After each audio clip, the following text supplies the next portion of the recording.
ಓಂ ಸ್ಥಾಪಕಾಯ ಚ ಧರ್ಮಸ್ಯ ಸರ್ವಧರ್ಮಸ್ವರೂಪಿಣೆ ಅವತಾರ ವರಿಷ್ಠಾಯ ರಾಮಕೃಷ್ಣಾಯ ತೇ ನಮಃ.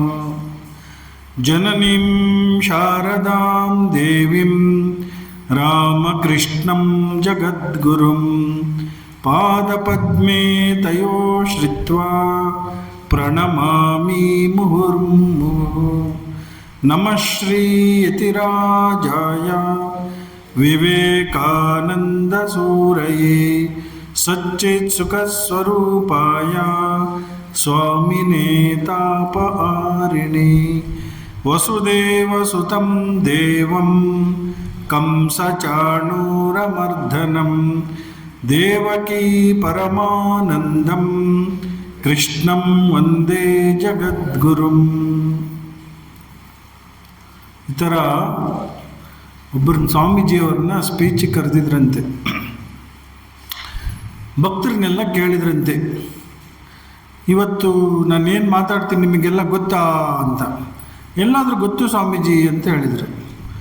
ಆಗ ಅವ್ರು ಹೇಳಿದಂತೆ, ಗೊತ್ತಿದ್ದವ್ರಿಗೆ ಹೇಳಿ ಪ್ರಯೋಜನ ಅಂತ ಹೊರಟೇ ಹೋದರು. ನೆಕ್ಸ್ಟ್ ಸಪ್ತಾಹ ಕರೆಸಿದರು. ನಾನೇನು ಹೇಳ್ತೀನಿ ಗೊತ್ತಾ ಅಂದರು. ಗೊತ್ತಿಲ್ಲ ಅಂದರು. ಗೊತ್ತಿಲ್ಲದೆ ಇರೋರಿಗೆ ಏನು ಹೇಳಿ ಪ್ರಯೋಜನ. ಮೂರನೇ ಸರಿ ಕರೆಸಿದರು. ಎಲ್ಲರೂ ತೆಪ್ಪಗಿದ್ದರು. ಆವಾಗ ಸ್ವಾಮೀಜಿಯವರು ಏನು ಹೇಳಿದ್ರಂತೆ, ಸೊ ನೋಡೋಣ ನೀವು ಹೆಂಗಿರ್ತೀರಿ. ಮತ್ತು ಮಧ್ಯೆ ಏನಾರು ಹೇಳಿದಾಗ ನಗಬೇಕು, ಗೊತ್ತಾಯ್ತಲ್ಲ. ಸೊ ನಾವು ಯಾವ ರೀತಿ ಭಕ್ತರು ನೋಡಿ, ಎಷ್ಟು ಜನ ಭಜನೆ ಮಾಡಿದರು. ಒಂದು ಸರಿ ಇದೇ ಥರ ಎಲ್ಲ ಭಕ್ತರು ಭಜನೆ ಮಾಡ್ತಾ ಇದ್ರಂತೆ.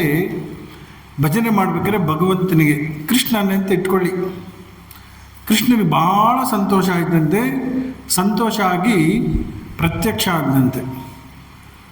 ಆಗ ಭಕ್ತರಿಗೆ ಭಾಳ ಖುಷಿ ಆಯಿತು. ಕೃಷ್ಣ ಹೇಳಿದ್ರೆ, ನಿಮ್ಮ ಭಕ್ತಿಗೆ ಮೆಚ್ಚಿ ನಾನು ಪ್ರತ್ಯಕ್ಷ ಆಗಿದ್ದೀನಿ, ಏನು ವರ ಬೇಕು ಅಂದ. ನೀನು ವರ ಕೊಡೋದಕ್ಕಿಂತ ಮುಂಚೆ ನೀನು ಭಗವಂತನೋ ಇಲ್ವೋ ಅಂತ ನಾವು ಟೆಸ್ಟ್ ಮಾಡಬೇಕು ಅಂದರು. ನೋಡಿ, ನಾವು ಕಲಿಯುಗದವರೆಲ್ಲ ಟೆಸ್ಟ್ ಮಾಡಿ ಒಪ್ಕೊಂಡಂತೆ, ಭಗವಂತನ ಸುಮ್ಮನೆ ಒಪ್ಕೊಳ್ಳಲ್ಲ. ಆಯಿತು, ಕೃಷ್ಣ ಹೇಳಿದ ಆಲ್ ರೈಟ್, ಏನು ಮಾಡಲಿ ಅಂದ. ನೋಡಿ, ಈಗ ಪೂಜೆ ಪಾತ್ರೆ ಇದೆಯಲ್ಲ, ಆರತಿ ಮಾಡಿದಾರಲ್ಲ ಸ್ವಾಮೀಜಿಯವರು, ಅದನ್ನು ಮುಟ್ಟು ಬಂಗಾರ ಮಾಡು ಅಂದರು. ಕೃಷ್ಣ ಹೋಗಿ ಮುಟ್ಟಿದೆ, ಎಲ್ಲ ಬಂಗಾರ ಆಯಿತು. 2 ನಿಮಿಷದಲ್ಲಿ ಒಬ್ಬರೂ ಭಕ್ತರಿರಲಿಲ್ಲ, ಎಲ್ಲ ಡಿಸ್ಪೇರ್. ಕೃಷ್ಣನಿಗೆ ಆಶ್ಚರ್ಯ ಆಯ್ತಂತೆ. ಎಲ್ಲಿ ಹೋದ್ರು ನೋಡಿದರೆ ಮನೆಯಿಂದ ದೊಡ್ಡ ದೊಡ್ಡ ಪಾತ್ರೆ,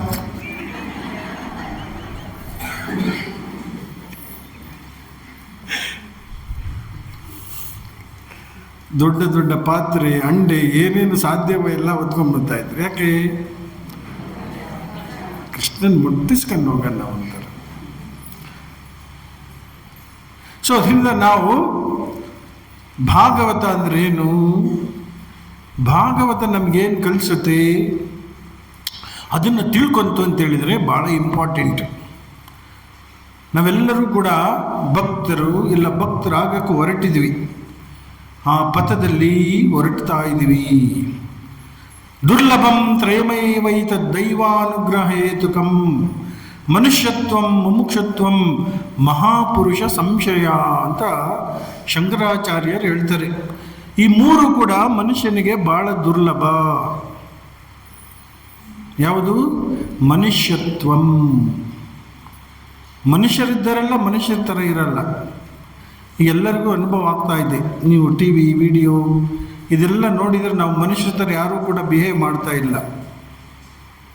ಒಂದು ಒಳ್ಳೆ ಮಾತಿದೆ, ಕಾಡುವ ಪ್ರಾಣಿಗಳು ಕಾಡಿನಲ್ಲಿವೆ, ಕಾಡುವ ಪ್ರಾಣಿಗಳು ನಾಡಿನಲ್ಲಿವೆ.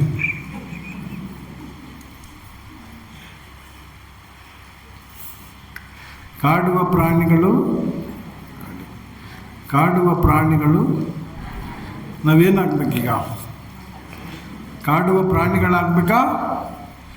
ವಿವೇಕಾನಂದ ಹೇಳ್ತಾರೆ, ಧರ್ಮ ಅಂದ್ರೇನು? ಪಶು ಸದೃಶವಾದ ವ್ಯಕ್ತಿಯನ್ನು ಮಾನವನನ್ನಾಗಿ, ಮಾನವನನ್ನು ದೈವತ್ವಕ್ಕೆ ಏರಿಸ್ತಕ್ಕಂಥ ಭಾವನೆಯೇ ಧರ್ಮ. ಎಲ್ಲ ಶಾಸ್ತ್ರಗಳ ಸಾರ ಇದು. ಎಲ್ಲ ಶಾಸ್ತ್ರಗಳು, ಎಲ್ಲ ಪುರಾಣಗಳು, ಎಲ್ಲ ಸಂತರು ಇದನ್ನು ಸರಳವಾದ ಭಾಷೆಯಲ್ಲಿ ಕಥೆಯ ಮುಖಾಂತರ, ರೂಪಕದ ಮುಖಾಂತರ, ಉಪನ್ಯಾಸದ ಮುಖಾಂತರ ತಿಳಿಸಕ್ಕೆ ಹೊರಟಿದ್ದಾರೆ. ಆ ಮನುಷ್ಯತ್ವವನ್ನು ನಾವು ಮೊದಲು ಪಡ್ಕೋಬೇಕು. ಮೊದಲು ನಾವು ಮನುಷ್ಯರಾಗಲು ಬದುಕಬೇಕು. ಪರಸ್ಪರ ವ್ಯಕ್ತಿಗಳನ್ನು ಪ್ರೀತಿಸೋದನ್ನು ಕಲಿಬೇಕು. ಯಾರನ್ನು ಪ್ರೀತಿಸ್ತಾ ಇದ್ರು ಕೂಡ ಅಟ್ಲೀಸ್ಟ್ ನಮ್ಮನ್ನು ಪ್ರೀತಿಸೋರನ್ನ ನಾವು ಪ್ರೀತಿಸಿದ್ರೆ ಸಾಕು. ನಮ್ಮ ತಂದೆ ತಾಯಿಗಳು ಎಷ್ಟು ಪ್ರೀತಿಸ್ತಾರೆ, ನಮಗೆ ಎಷ್ಟೆಲ್ಲ ತ್ಯಾಗ ಮಾಡ್ತಾರೆ. ತಾಯಿ ನಾವು ಒಂದು ದಿವಸದ ಮಗು ಇದ್ದಾಗಿಂದ ಹಿಡಿದು ನಾವು ಬೆಳೆಯೋವರೆಗೂ ಎಷ್ಟು ದಿನ ನಿದ್ದೆ ಮಾಡಿರಲ್ಲ, ಎಷ್ಟು ದಿವಸ ಊಟ ಮಾಡಿರಲ್ಲ, ಎಷ್ಟು ಯಾವತ್ತು ಏನೇ ಗೊತ್ತಿರಲಿ, ಎಷ್ಟೆಲ್ಲ ಸಂಕಟಪಟ್ಟು, ಎಷ್ಟೆಲ್ಲ ಪ್ರಾರ್ಥನೆ ಮಾಡಿ, ಏನೆಲ್ಲ ನಮ್ಮ ತಾಯಿ ನಮಗೆ ಕಷ್ಟಪಟ್ಟಿರ್ತಾರೆ.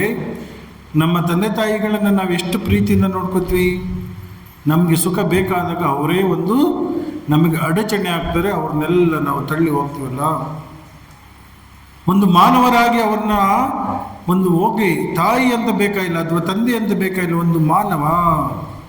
ವಿವೇಕಾನಂದ ಹೇಳಿದರು, ಅಮೇರಿಕದಿಂದ ವಾಪಸ್ ಬಂದ ಮೇಲೆ ರಾಮೇಶ್ವರದಲ್ಲಿ ಏನು ಹೇಳಿದರು, ಇನ್ನು 50 ವರ್ಷಗಳ ಕಾಲ ನಿಮ್ಮ ಎಲ್ಲ 33 ಕೋಟಿ ದೇವತೆಗಳನ್ನು ಗಂಟು ಕಟ್ಟಿ ಸಮುದ್ರಕ್ಕೆ ಎಸೆಯಿರಿ ಅಂತ. ಮತ್ತೇನು ಮಾಡಬೇಕು? ಜೀವಂತ ದೇವತೆಗಳನ್ನು ಪೂಜೆ ಮಾಡಿ, ದೀನರನ್ನು ಪೂಜೆ ಮಾಡಿ, ದರಿದ್ರರನ್ನು ಪೂಜೆ ಮಾಡಿ, ಕಷ್ಟದಲ್ಲಿರತಕ್ಕಂಥವ್ರನ್ನ ಪೂಜೆ ಮಾಡಿ, ನಷ್ಟದಲ್ಲಿರ್ತಕ್ಕಂಥ ಪೂಜೆ ಮಾಡಿ, ತುಳಿತಕ್ಕೆ ಒಳಗಾದವರನ್ನು ಪೂಜೆ ಮಾಡಿ. ಅವರು ನಿಮ್ಮ ದೇವತೆಗಳಾಗಬೇಕು. ನಾವು ಚೆನ್ನಾಗಿರಬೇಕಾದ್ರೆ ನಮ್ಮ ಪಕ್ಕದವರು ಕೂಡ ಚೆನ್ನಾಗಿರಬೇಕು, ನಮ್ಮ ಜೊತೆಗೆ ಬಾಳುವವರು ಕೂಡ ಚೆನ್ನಾಗಿರಬೇಕು. ಸೊ ಆ ಭಾವನೆಯನ್ನು ಯಾವಾಗ ನಾವು ಬೆಳೆಸ್ತೀವೋ ಆಗ ಒಂದು ಸುಭದ್ರವಾದ ಸಮಾಜದಲ್ಲಿ ನಾವು ಬದುಕಲು ಯೋಗ್ಯತೆಯನ್ನು ಪಡಿತೇವೆ. ಅದಕ್ಕೆ ಮನುಷ್ಯತ್ವ ಅಂತ ಕರೀತಾರೆ. ಸದ್ಗುಣಗಳು ಬೇಕು. ಆಹಾರ ನಿದ್ರಾ ಭಯಮೈಥುನಂಚ ಸಾಮಾನ್ಯಮೇತತ್ ಪಶುಭಿಃ ನರಾಣಾಂ ಧರ್ಮೋದಕೋ ವಿಶೇಷ ಧರ್ಮೇನೈನ ಪಶುಭಿಃ ಸಮಾನ ಅಂತ ಹೇಳ್ಬಿಟ್ರು. ಆಹಾರ, ನಿದ್ರೆ, ಭಯ, ಮೈಥುನ ಇವೆಲ್ಲವೂ ಕೂಡ ಸಾಮಾನ್ಯವಾಗಿ ಎಲ್ಲರಿಗೂ ಅರ್ಥ ಆಗುತ್ತೆ. ನಮಗೂ ಪ್ರಾಣಿಗಳಿಗೂ ಇದರಲ್ಲಿ ಯಾವುದೇ ವ್ಯತ್ಯಾಸ ಇಲ್ಲ.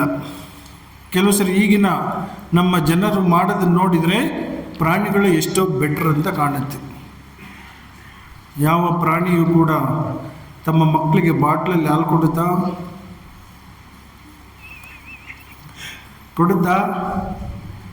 ನೀರಾಕಿ ಹಾಲು ಕೊಡುತ್ತಾ? ನಾವೇನು ಮಾಡ್ತೀವಿ? ಅದನ್ನು ಕೊಡೋರು ಯಾರು? Doctors, engineers, IAS officer, ministers, ದೊಡ್ಡವರು. ಸಣ್ಣವ್ರಿಗೆ ಪಾಪ ಅವ್ರಿಗೆ ಟೈಮ್ ಇದೆ ಹಾಲು ಕೊಡೋಕ್ಕೆ, ದೊಡ್ಡವ್ರಿಗೆ ಟೈಮ್ ಕೊಟ್ಟಿಲ್ಲ. ಮಕ್ಕಳನ್ನ ಕಿಡ್ಸ್ ಕ್ಯಾಂಪಿಗೆ ಬಿಡ್ತೀವಿ. ಯಾವ್ದಾದ್ರು ಪ್ರಾಣಿಗಳು ಕಿಡ್ಸ್ ಕ್ಯಾಂಪಿಗೆ ಬಿಡುತ್ತಾವ? ಬಿಡುತ್ತಾ? ನೋಡಿ, ನಾವು ಇದನ್ನು ಎಜುಕೇಶನ್ ಅಂತ ಕರಿತೀವಲ್ಲ. Where is education? Where is life? Where is feeling? ಇದನ್ನೆಲ್ಲ ಇಲ್ಲದೆ ಇದ್ರೆ ನಾವು ಮಾನವರು ಅಂತ ಹೆಂಗಾಗುತ್ತೆ? ಅದನ್ನೆಲ್ಲ ಪುರಾಣಗಳಲ್ಲಿ ತೋರಿಸಿದ್ದಾರೆ. ಮಾನವತೆ ಅಂದ್ರೇನು, ದೈವತ್ವ ಅಂದ್ರೇನು, ಅದನ್ನು ಪಡೆದುಕೊಳ್ಳುವ ರೀತಿ ಏನು, ಎಲ್ಲವನ್ನು ತೋರಿಸಿದ್ದಾರೆ. ಅದರಿಂದ ಆ ಮಾನವತ್ವ, ಮನುಷ್ಯತ್ವ ಬರದೆ ಒಂದು ಅತ್ಯಂತ ಶ್ರೇಷ್ಠ ಮನುಷ್ಯನಿಗೆ ಮಾತ್ರ ತನ್ನ ಜೀವನವನ್ನು ಉತ್ತೇಜನಗೊಳಿಸ್ತಕ್ಕಂಥ ಸಾಮರ್ಥ್ಯವನ್ನು ಭಗವಂತ ಕೊಟ್ಟಿದ್ದಾನೆ. ಪ್ರಾಣಿಗಳಿಗೆ ತಮ್ಮ ಜೀವನವನ್ನು ಉತ್ತೇಜಗೊಳಿಸೋಕ್ಕೆ ಬರಲ್ಲ. ಅವೆಲ್ಲವೂ ಕೂಡ ಕಂಟ್ರೋಲ್ಡ್ ಬೈ ನೇಚರ್. ಮಾವಿನ ಮರ ಸೀಸನ್ನಲ್ಲಿ ಮಾವಿನ ಹಣ್ಣು ಕೊಡುತ್ತೆ, ಪ್ರಾಣಿಗಳು ಸೀಸನ್ನಲ್ಲಿ ಮರಿ ಹಾಕುತ್ತೆ, ಎರಡೇ. ಅವು ಸೀಸನ್ ಬಿಟ್ಟು ಮರಿ ಹಾಕಕ್ಕೆ ಗೊತ್ತಿಲ್ಲ ಅವಕ್ಕೆ. ಆದರೆ ಮನುಷ್ಯನಿಗೆ ಸೀಸನ್ ಕ್ರಿಯೇಟ್ ಮಾಡ್ಕೋತಾನೆ, ವೈಲೇಟ್ ಮಾಡ್ತಾನೆ, ಮ್ಯಾನಿಪುಲೇಟ್ ಮಾಡ್ತಾನೆ. ಅದರಿಂದಲೇ ಮನುಷ್ಯನಿಗೆ ಧರ್ಮ ಅನ್ನೋದು ಭಾಳ ಮುಖ್ಯ. ಸೊ ಪಶುಸಜ್ಜವಾದ ಮನುಷ್ಯನನ್ನು ಮಾನವನನ್ನಾಗಿ ಆ ವ್ಯಕ್ತಿತ್ವ ನಮಗೆ ಬರಬೇಕು. ಮಾನವ ಗುಣಗಳು, ಸಮಾಜದ ಗುಣಗಳು ನಮ್ಮಲ್ಲಿ ಬರಬೇಕು. ನಾವೇನು ದೈವಿ ಪುರುಷರಾಗಬೇಕಾಗಿಲ್ಲ. ಒಂದ್ಸರಿ ಒಬ್ಬ ವ್ಯಕ್ತಿ ಇದ್ದಂತೆ, ಅವನಿಂದ ದೇವರು ನಂಬ್ತಾ ಇರಲಿಲ್ಲ, ಆದರೆ ಮಾನವರನ್ನು ತುಂಬ ಪ್ರೀತಿಸಲು, ಬಡವರಿಗೆ ತುಂಬ ಸೇವೆ ಮಾಡಲು. ಒಂದ್ಸರಿ ದೇವರು ಒಂದು ಕರೆ ಕೊಟ್ಟನಂತೆ, ಯಾರು ನನ್ನನ್ನು ಪ್ರೀತಿಸ್ತಾರೋ, ಭಗವಂತನನ್ನು ಪ್ರೀತಿಸ್ತಾರೋ ಅವರೆಲ್ಲ ಲೈನ್ ಮಾಡಿ ಅಂತ. ಯಾರು ದೇವರನ್ನ ಪ್ರೀತಿಸ್ತಾರ ಲೈನಲ್ಲಿ, ಅವನು ಕೊನೆಯಲ್ಲಿದ್ದ. ಯಾಕೆ ಅವನಿಗೆ ದೇವರು ಅಂದ್ರೆ ಗೊತ್ತಿಲ್ಲ, ಪ್ರೀತಿ ಅಂದ್ರೆ ಗೊತ್ತಿಲ್ಲ, ದೇವ್ರ ಪ್ರೀತಿ ಗೊತ್ತಿಲ್ಲ, ಅದಕ್ಕೆ ಅವನು ಕೊನೆಯಲ್ಲಿದ್ದ. ಯಾರು ಡೈಲಿ ಭಜನೆ ಮಾಡ್ತಾ ಇದ್ರು, ಯಾರು ವಿಷ್ಣು ಸಹಸ್ರನಾಮ, ಲಲಿತ ಸಹಸ್ರನಾಮ, ಪಾರಾಯಣ, ಸತ್ಸಂಗ ಎಲ್ಲ ಅಟೆಂಡ್ ಮಾಡ್ತಾ ಇದ್ರು, ಅವರು ಫಸ್ಟಲ್ಲಿದ್ದರು. ಆಮೇಲೆ ದೇವರು ಹೇಳಿದಂತೆ, ದೇವರು ಯಾರನ್ನ ಪ್ರೀತಿಸ್ತಾರೋ ಅವ್ರು ಲೈನ್ ಮಾಡಿ ಅಂದಾಗ ಅವನು ಫಸ್ಟ್ ಇದ್ದಂತೆ. ಯಾರು ಡೈಲಿ ಲಲಿತ ಸಹಸ್ರನಾಮ, ವಿಷ್ಣು ಸಹಸ್ರನಾಮ ಪಾರಾಯಣ ಮಾಡ್ತಾ ಇದ್ರು, ಅವರೆಲ್ಲ ಕೊನೆಯಲ್ಲಿದ್ದರು. ದೇವರನ್ನ ಪ್ರೀತಿಸಕ್ಕೆ ಹೋದ್ರಷ್ಟೇ ಹೊರತು ದೇವರ ರೂಪದ ಮಾನವನನ್ನು ಪ್ರೀತಿಸಲಿಲ್ಲ. ಸೊ ಅದು ಇಂಪಾರ್ಟೆಂಟ್. ಸೊ ನಮ್ಮನ್ನು ನಾವು ಉನ್ನತೀಕರಣಗೊಳಿಸಬೇಕು. ಅದಕ್ಕೆ ಹೇಳ್ತಾರೆ ಮನುಷ್ಯತ್ವಂ, ನಾವು ಉನ್ನತೀಕರಣಗೊಳ್ಳಬೇಕು, ನಮ್ಮನ್ನು ನಾವು ಮೇಲ್ಮಟ್ಟಕ್ಕೆ ಕರೆದುಕೊಂಡು ಹೋಗಬೇಕು, ನಮ್ಮ ಜೀವನವನ್ನು ಸಾರ್ಥಕಗೊಳಿಸ್ಕೋಬೇಕು. ನೋಡಿ, ಎಲ್ಲ ಪ್ರಶ್ನೆ ಅಷ್ಟೇ. ಯಾರೇ ಉಪನ್ಯಾಸಕರು ಬರಲಿ, ಯಾರೇ ಸಾಧುಗಳು ಬರಲಿ, ಯಾರೇ ಮಹಾಪುರುಷರು ಬರಲಿ, ನೀವು ಹಣ ಗಳಿಸಿ ಅಂತ ಯಾರು ಹೇಳಲ್ಲ, ಹಣ ಬೇಡ ಅಂತ ಯಾರು ಹೇಳಲಿಲ್ಲ. ಹಣ ನಮಗೆ ಬೇಕು, ವಿದ್ಯೆ ಬೇಡ ಅಂತ ಹೇಳಲಿಲ್ಲ, ಯಾವುದು ಜಗತ್ತಿನಲ್ಲಿ ಯಾವುದನ್ನು ಅನುಭವಿಸ್ಬೇಡಿ ಅಂತ ಹೇಳಲಿಲ್ಲ. ಅದಕ್ಕೆ ನಮಗೆ ಎಷ್ಟು ಚೆನ್ನಾಗಿ ನಮ್ಮ ಹಿರಿಯರು ನಮಗೆ ಯೋಚನೆ ಮಾಡಿ ನಮಗೆ ಜೀವನದ ಒಂದು ಆದರ್ಶವನ್ನು ಕೊಟ್ಟಿದ್ದಾರೆ. ಧರ್ಮ, ಅರ್ಥ, ಕಾಮ, ಮೋಕ್ಷ. ಅರ್ಥಕಾಮಗಳನ್ನು ಅನುಭವಿಸಿ. ಅರ್ಥಕಾಮ ಅಂದರೆ ಸಂಸಾರ ಅಂತ ಅರ್ಥ. ನಮಗೆ ಆಸೆ ಆಕಾಂಕ್ಷೆಗಳು ಬೇಕು. ಯಾರಿಗೂ ಕೂಡ ಆಸೆ ಆಕಾಂಕ್ಷೆಗಳನ್ನು ಬಿಟ್ಟು ನೀವು ಜೀವನ ಮಾಡಿ ಅಂತ ಯಾರೂ ಹೇಳಲ್ಲ. ಅದಕ್ಕೆ ಯಾಗ ಯಜ್ಞಾದಿಗಳನ್ನೆಲ್ಲ ಹೇಳಿದ್ರೆ, ವೇದದಲ್ಲಿ ಎಷ್ಟು ಯಜ್ಞ ಅಂದರೆ ಅದೆಲ್ಲ ಹೋದ್ಮೇಲೆ ಪ್ರಾರ್ಥನೆ ಮಾಡಿ, ಪೂಜೆ ಮಾಡಿ, ನಾವೇನು ವಿಷ್ಣು ಸಹಸ್ರನಾಮ ಅದು ಫಲಶ್ರುತಿನಲ್ಲಿ ಏನೇನೆಲ್ಲ ಹೇಳಿದ್ದಾರೆ. ಲಲಿತ ಸಹಸ್ರನಾಮ ಓದಿವಿ, ಅದರ ಫಲಶ್ರುತಿನಲ್ಲಿ ನೀವು ಇಷ್ಟು ಸತಿ ಹೇಳಿದ್ರೆ ಇಂತಿಂಥದ್ದಾಗುತ್ತೆ, ಅದನ್ನೆಲ್ಲ ಪಡ್ಕೊಳ್ಳಿ, ನೋ ಪ್ರಾಬ್ಲಮ್, ಅದನ್ನೆಲ್ಲ ಅನುಭವಿಸಿ, ತೊಂದರೆ ಇಲ್ಲ. ಆದರೆ ಅದನ್ನು ಧರ್ಮದ ಆಧಾರದಲ್ಲಿ ಅನುಭವಿಸೋದನ್ನು ಕಲೀಲಿ, ಅದನ್ನು ನಿಗ್ರಹ ಮಾಡಿಕೊಂಡು ಅನುಭವಿಸಿ. ಯಾವುದೋ ಒಂದು ನಿಯಮಕ್ಕೆ ಒಳಪಟ್ಟು ನೀವು ಅದನ್ನು ಅನುಭವಿಸಿದರೆ ನಿಮ್ಮ ಜೀವನ ಉನ್ನತೀಕರಣಗೊಳ್ಳುತ್ತೆ. ನೀವು ಸಂಸಾರದಿಂದ ನಿಧಾನಕ್ಕೆ ಬೆಳೆದು ಬೆಳೆದು ಮೋಕ್ಷದ ಕಡೆ ಹೋಗ್ತೀರಿ. ಮೋಕ್ಷದ ಕಡೆ ಹೋಗೋದನ್ನೇ ಮುಮುಕ್ಷತ್ವ ಅಂತ ಕರೀತಾರೆ. ಆಸೆ ಬರಬೇಕು. ಆಸೆ ಬಂದ ಮೇಲೆ ಏನಾಗುತ್ತೆ, ಮನುಷ್ಯ ಮೋಕ್ಷದ ಕಡೆ ಹೋಗ್ತಾನೆ. ಹಾಗೂ ಏನಂತೆ ತನ್ನ ಜೀವನ ಸಾರ್ಥಕ ಆಗುತ್ತೆ. ಇದಕ್ಕೆಲ್ಲ ಏನೇನು ಭಾವನೆಗಳು ಬೇಕು ಅನ್ನೋದನ್ನು ಭಾಗವತದಲ್ಲಿ ಬಹಳ ಸುಂದರವಾಗಿ ಕಥೆಗಳ ರೂಪದಲ್ಲಿ ಹೇಳಿದ್ದಾರೆ. ಈಗ ನಾನು ಕೆಲವು ಕಥೆಗಳನ್ನು ತೆಗೆದುಕೊಂಡು ಆ ಕಥೆಗಳಲ್ಲಿ ನಮಗೆ ಏನು ಭಾವನೆಗಳನ್ನು ಹೇಳಿದ್ದಾರೆ, ಆ ಭಾವನೆಗಳನ್ನು ನಮ್ಮ ಜೀವನದಲ್ಲಿ ನಾವು ಯಾವ ರೀತಿ ಅರ್ಥ ಮಾಡಿಕೊಂಡು ಅದನ್ನು ನಾವು ಅನುಷ್ಠಾನ ಮಾಡಬಹುದು. ಅನುಷ್ಠಾನ ಮಾಡೋದು ಕಲಿಬೇಕು, ಅರ್ಥ ಮಾಡ್ಕೊಳ್ಳೋದು ಕಲಿಬೇಕು. ನಮಗೆ ಯೋಚನೆ ಮಾಡುವ ಶಕ್ತಿನೇ ಇಲ್ಲ, ಯೋಚನೆ ಮಾಡುವ ಒಂದು ಕಲೆನೇ ಯಾರು ಕೂಡ ನಮಗೆ ಕಲಿಸ್ಕೊಟ್ಟಿಲ್ಲ. ಸೊ ಅದರಿಂದ ಎಂತೆಂಥ ಸಿಚುಯೇಷನ್ ಬರ್ಬೋದು. ಭಾಗವತದಲ್ಲಿ ಸುಂದರವಾದ ಕಥೆಗಳು ಬರುತ್ತೆ. ಒಂದೊಂದು ಕಥೆಯೂ ಕೂಡ ನಮಗೆ ನಮ್ಮ ಜೀವನದ ಗುರಿಯನ್ನು ನೆನಪು ಮಾಡಿಕೊಳ್ಳುತ್ತೆ. ನಾವೆಲ್ಲ ಮರೆತು ಬಿಟ್ಟಿದ್ವಿ. ಅದಕ್ಕೆ ಅವತಾರ ಪುರುಷರು ಬಂದ ಯದಾ ಯದಾ ಈ ಧರ್ಮಸ್ಯ ಗ್ಲಾನಿರ್ಭವತಿ ಭಾರತ ಅಭ್ಯುತ್ಥಾನಮ ಧರ್ಮಸ್ಯ ತದಾತ್ಮಾನಂ ಸೃಜಾಮ್ಯಹಂ ಪರಿತ್ರಾಣಾಯ ಸಾಧೂನಾಂ ವಿನಾಶಾಯ ಚ ದುಷ್ಕೃತಾಂ ಧರ್ಮ ಸಂಸ್ಥಾಪನಾರ್ಥಾಯ ಸಂಭವಾಮಿ ಯುಗೆ ಯುಗೆ. ಧರ್ಮ ಸಂಸ್ಥಾಪನೆ ಅಂದ್ರೇನು? ಭಗವಂತ ಈ ಯುಗಕ್ಕೆ ಯಾವ ರೀತಿಯ ಧರ್ಮ ಬೇಕು ಆ ರೀತಿ ತನ್ನ ಜೀವನದಲ್ಲಿ ಅದನ್ನು ಅನುಷ್ಠಾನ ಮಾಡಿ ತಾನು ಅದನ್ನು ಸಾಕ್ಷಾತ್ಕರಿಸಿಕೊಂಡು ಅದನ್ನು ಜನಗಳಿಗೆ ಬೋಧಿಸ್ತಾನೆ. ಒಂದು ಮಾಡೆಲ್, ಜನ್ಸಿ ಮಾಡೆಲ್ ಅಲ್ಲ, ಅವ್ರಿಗೆ ಮಾಡೆಲ್ಗಳು ಬೇರೆ. Movie models, T V models ಅವರಿಲ್ಲ. ಇವತ್ತು ಕಟ್ಟಿಂಗ್ ಅರ್ಧ ಕಟ್ಟಿಂಗ್ ಮಾಡ್ತಾರೆ, ಎಲ್ಲರೂ ಅರ್ಧ ಕಟ್ಟಿಂಗ್ ಮಾಡ್ತಾರೆ. ಇವನು ಈ ಕಡೆ ಕಟ್ಟಿಂಗ್ ಮಾಡ್ತಾನೆ, ಇವರು ಕಟ್ಟಿಂಗ್ ಮಾಡ್ತಾರೆ. ಅವರ ಆದರ್ಶ ಅದು. ಮಾನವನ ಆದರ್ಶ ಅದಲ್ಲ.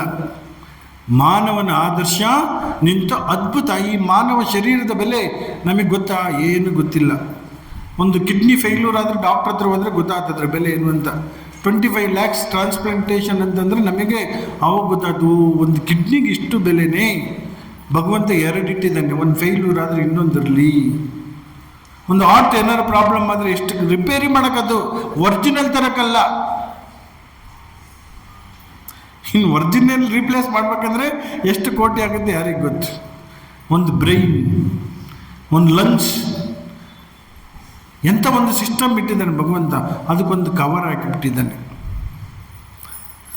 ಒಳಗಡೆ ಅಷ್ಟು ಅತ್ಯಂತ ಶ್ರೇಷ್ಠವಾದ, ಇವತ್ತು ಕೂಡ ವಿಜ್ಞಾನಿಗಳಿಗೆ ಈ ಶರೀರ ಹೆಂಗೆ ಕೆಲಸ ಮಾಡುತ್ತೆ ಅಂತ ಕೆಲವು ಕಂಡುಹಿಡಿದಿದ್ದಾರೆ, ಅಷ್ಟು ಹೊತ್ತು ಸಂಪೂರ್ಣವಾಗಿ ಕೊಟ್ಟಿಲ್ಲ. ನಾವು ಇವತ್ತೊಂದು ತಿಂದಂತೆ ಒಂದು ಊಟ ನಾವು ಏನೇನು ತಿಂತೀವಿ ಗೊತ್ತಿಲ್ಲ. ಡಸ್ಟ್ಬಿನ್ ಥರ ಹಾಕ್ತೀವಿ, ಪ್ಲೇಟಲ್ಲೆಲ್ಲ ಸಪ್ರೇಟಾಗಿ ಬರುತ್ತೆ. ಒಳಗಡೆ ಹೋದಾಗ ಉಳಿದಿದ್ದೆಲ್ಲ ಆ ಡಸ್ಟ್ಬಿನ್ಗೆ ಹಾಕ್ತೀವಿ, ಉಳಿದಿದ್ದೆಲ್ಲ ಇಲ್ಲ ಹಾಕ್ತೀವಿ, ಇಲ್ಲೊಂದು ಸ್ವಲ್ಪ ಅಲ್ಲೊಂದು ಸ್ವಲ್ಪ ಅಷ್ಟೆ. ಆದರೆ ಭಗವಂತ ಅದನ್ನೆಲ್ಲ ಸಗ್ರಿಗೇಟ್ ಮಾಡಿ ಅದರಲ್ಲಿರ್ತಕ್ಕಂಥ ಪೌಷ್ಟಿಕಾಂಶ ತೆಗೆದು ಏನೇನು ಬೇಕೆಲ್ಲ ನಮ್ಮ ಅರಿವಿಗಿಲ್ಲದೆ ನಾವು ನಿದ್ದೆ ಹೋಗ್ತೀವಿ. ಆದರೆ ಅದನ್ನು ತೆಗೆದು ಯಾವ್ಯಾವ ಅಂಗಕ್ಕೆ ಏನೇನು ಬೇಕು, ಎಷ್ಟೆಷ್ಟು ಪ್ರಪೋರ್ಷನ್ ಬೇಕು ಕೊಟ್ಟು ಉಳಿದಿದ್ದನ್ನೆಲ್ಲ ಅದೆಲ್ಲ ಸ್ಟಾಕ್ ಮಾಡಿರ್ತಾನಲ್ಲ. ಯಾರಿಗೋಸ್ಕರ ಮಾಡ್ತಾನೆ? ಅದನ್ನೆಲ್ಲ ಯಾರು ಮಾಡ್ತಾರೆ? ಅದನ್ನೆಲ್ಲ ಯಾಕೆ ಮಾಡಬೇಕು? ಈ ಪ್ರಶ್ನೆಗಳನ್ನು ನಮಗೆ ಯಾರೂ ಹೇಳ್ಕೊಡ್ಲಿಲ್ಲ. ಈ ಪ್ರಶ್ನೆಗಳನ್ನು ನಾವು ಯಾರೂ ಕೂಡ ಥಿಂಕ್ ಮಾಡಲಿಲ್ಲ. ಅದಕ್ಕೆ ಏನು ಮಾಡಿದ್ವಿ, ಇಷ್ಟೂ ಅತ್ಯಂತ ಶ್ರೇಷ್ಠವಾದ ಮಾನವ ಶರೀರವನ್ನು ನಾವು ವೇಸ್ಟ್ ಮಾಡ್ತಾ ಇದ್ವಿ. ಬಾಲಾವಸ್ಥಾಯ್ ಕ್ರೀಡಾಸಕ್ತ, ತರುಣಾವಸ್ಥಾಯ್ ತರುಣೀಸಕ್ತ, ವೃದ್ಧಾವಸ್ಥಾಯ್ ಚಿಂತಾಮಗ್ನ, ಪರಮೇ ಬ್ರಹ್ಮಣಿ ಕೋಪಿ ನ ಸಕ್ತ. ದೇವರಲ್ಲಿ ಒಬ್ಬರು ಕೂಡ ಚಿಂತೆ ಮಾಡಲ್ಲ, ವಯಸ್ಸಾಗುತ್ತೆ. ಸೊ ಅದರಿಂದ ಈ ಭಾವನೆಗಳನ್ನು ನಾವು ಮತ್ತೆ ಮತ್ತೆ ಥಿಂಕ್ ಮಾಡಂಗೆ ಮಾಡತಕ್ಕಂಥದ್ದೇ ಈ ಪುರಾಣಗಳು. ಅದರಿಂದ ಇವನ್ನ ನಾವು ಮತ್ತೆ ಮತ್ತೆ ಕೇಳಬೇಕು, ಮತ್ತೆ ಮತ್ತೆ ಚಿಂತನೆ ಮಾಡಬೇಕು, ಮತ್ತೆ ಮತ್ತೆ ಅದನ್ನು ಮನನ ಮಾಡಬೇಕು. ಶ್ರವಣ, ಮನನ, ನಿಧಿಧ್ಯಾಸನ, ಧ್ಯಾನ, ಧಾರಣ, ಸಮಾಧಿ ಅಂತ ನೋಡಿ ಎಲ್ಲ ಸ್ಟೆಪ್ ಬೈ ಸ್ಟೆಪ್ ಹೇಳಿದ್ರು. ಫಸ್ಟು ಕೇಳಬೇಕು. ದೇವರು ನಮ್ಗೆ 2 ಕಿವಿ ಕೊಟ್ಟಿದ್ದಾನೆ. ಯಾಕೆ? ಒಂದು ಕೇಳೋಕ್ಕೆ, ಒಂದು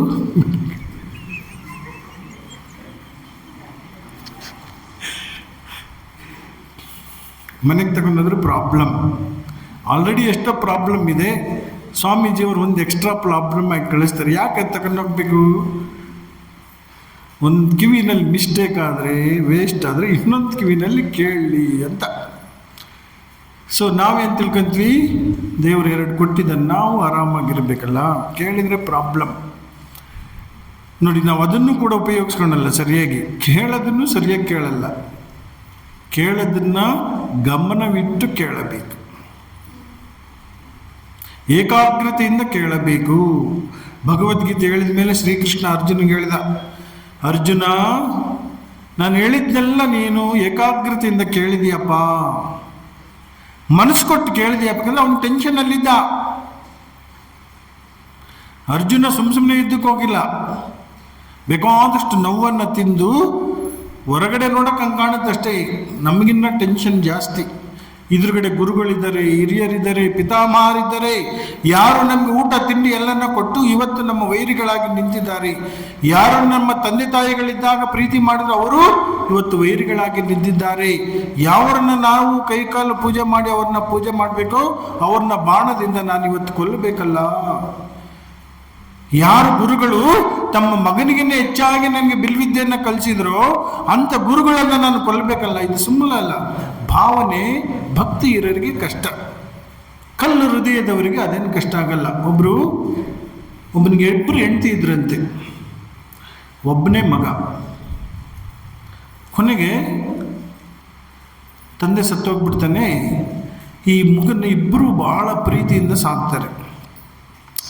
ಇಬ್ಬರು ಕೂಡ ನನ್ನ ಮಗು ನನ್ನ ಮಗು ನನ್ನ ಮಗು ನನ್ನ ಮಗು ನನ್ನ ಮಗು ಅಂತಾರೆ. ಕೋರ್ಟಿಗೆ ಕೇಸ್ ಆಗುತ್ತೆ.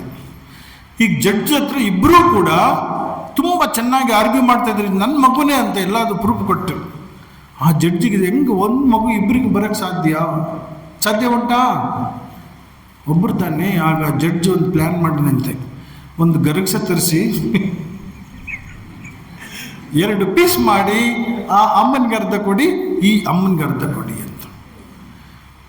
ಯಾರು ನಿಜವಾದ ತಾಯಿ ಹೇಳಿದಂತೆ, ಸ್ವಾಮಿ ಸ್ವಾಮಿ ಸ್ವಾಮಿ ಸ್ಟಾಪ್ ಮಾಡಿ ಅಂತ, ಕಟ್ ಮಾಡಬೇಡಿ, ಅವಳ ಹತ್ರನೇ ಇರಲಿ ಅಂತ. ಯಾರು ನಿಜವಾದ ಅಮ್ಮ ಅಲ್ವೋ ಅವಳು ಹೇಳಿದಂತೆ ಪೀಸ್ ಮಾಡಿಕೊಡಿ ಅಂತ. ಆಗ ಜಡ್ಜ್ ಹೇಳಿದ್ರಂತೆ, ಯಾರು ಪೀಸ್ ಮಾಡಿಕೊಡು ಅಂತ ಹೇಳಿದ್ರಲ್ಲ ಅವಳು ತಾಯಿ ಅಲ್ಲ, ಯಾರು ಅವಳ ಹತ್ರನೇ ಇರಲಿ ಅಂತ ಹೇಳಿದ ಅವಳು ತಾಯಿ.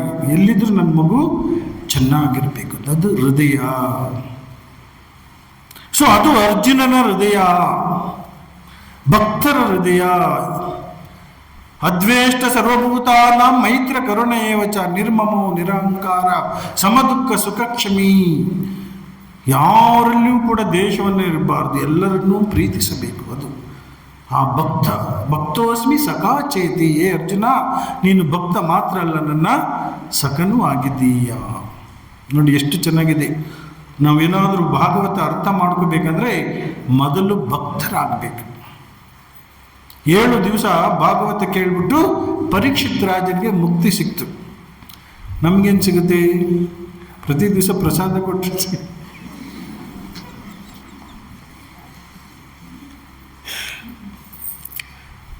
ಪ್ರಸನ್ನತೆಯನ್ನು ಪಡೆದು ಹೋಗಬೇಕು. ಮನಃಪ್ರಸನ್ನ ಪ್ರಸಾದ ಸರ್ವ ದುಃಖ ಹಾನಿರಸ್ಯೋಪಜಾಯಿತೆ. ಯಾವಾಗ ನಾವು ಭಾಗವತವನ್ನು ಕೇಳಿ ನಮ್ಮ ಮನಸ್ಸು ಪ್ರಸನ್ನವಾಗುತ್ತೋ ಆಗ ನಮ್ಮ ಎಲ್ಲ ದುಃಖಗಳು ನಿವಾರಣೆ ಆಗುತ್ತಂತ ಸಾಕ್ಷಾತ್ ಶ್ರೀಕೃಷ್ಣ ಪರಮಾತ್ಮ ಹೇಳಿದರು. ಅದರಿಂದ ಆ ಭಾಗವತವನ್ನು ನಾವು ಸರಿಯಾದ ರೀತಿಯಲ್ಲಿ ಕೇಳಬೇಕು. ಈಗ ಕೆಲವು ಆ ಘಟನೆಗಳನ್ನು ನೋಡೋಣ. ಒಂದು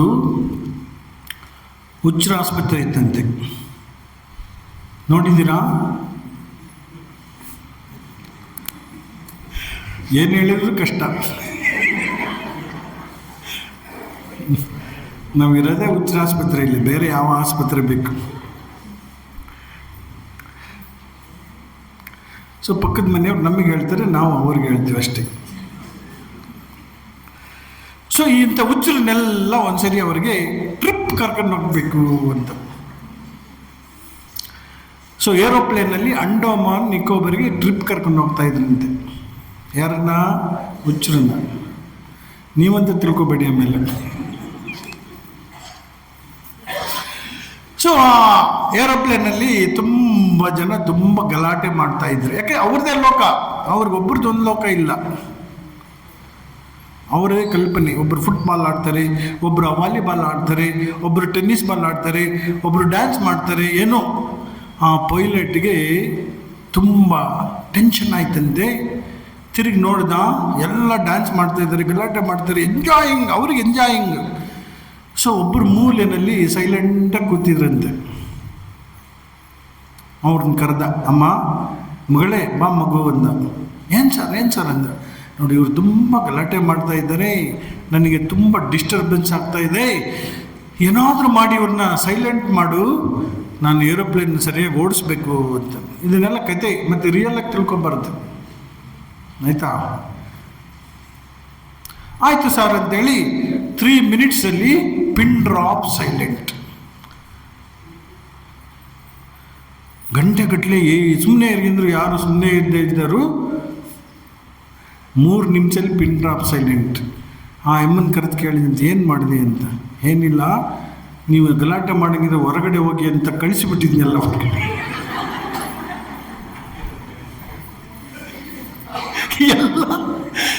ಎಲ್ಲ ಹೊರಗಡೆ ಹೋಗಿದ್ದರೆ ಆಟ ಆಡಿ ಅಂತ ಆಟ ಆಡ್ಕೊಂಡು ಬರ್ತಾರೆ.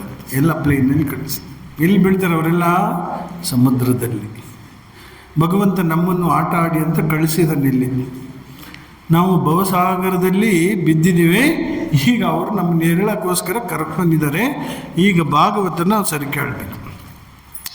ಪರೀಕ್ಷಿತ್ ಮಹಾರಾಜ್ ಅಂತ ಒಬ್ಬರು ಮಹಾರಾಜ್, ಪಾಂಡವರ ಕೊನೆಯ ಕುಡಿ. ಯಾಕಂದರೆ ಎಲ್ಲರೂ ಕೂಡ ಸರ್ವನಾಶವಾದರು. ಅಸ್ಟ್ರಾಲಜಿ ಹೇಳ್ತಾ ಇದೆಯಂತೆ. ಅಸ್ಟ್ರಾಲಜಿ ಈಗ 26ರಿಂದ 36ವರೆಗೂ ಇನ್ನೊಂದು ಮಹಾಭಾರತ ಆಗಬಹುದು, ನಾಶ ಆಗ್ಬೋದು. ನಾವು ಹೊರಗಡೆ ಪ್ರಿಪೇರ್ ಆಗದೇ ಇದ್ರೂ ಕೂಡ ಈ ಭಾಗವತದಲ್ಲಿ ನಾವು ನಮ್ಮ ಮನಸ್ಸನ್ನು ಯಾವ ರೀತಿ ನಾವು ತಯಾರು ಮಾಡ್ಕೋಬೇಕು, ನಾವು ಯಾವ ರೀತಿ ಬದುಕನ್ನು ಬದುಕಬೇಕು ಅನ್ನೋದನ್ನು ನಾವು ಕಲಿಬೋದು. ಆ ಒಂದು ಅವಕಾಶವನ್ನು ನಮಗೆ ಕೊಟ್ಟಿದ್ದಾರೆ. ಆ ಪರೀಕ್ಷಿತ್ ರಾಜ ತುಂಬ ಒಳ್ಳೆ ರಾಜ, ಅವನು ಎಷ್ಟು ಅದ್ಭುತವಾದ ರಾಜ ಅವನು.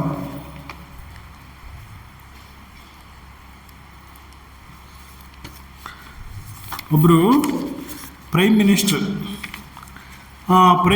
ಒಂದು ಸ್ಪೀಚ್ಗೆ ಹೋಗಿದ್ರಂತೆ.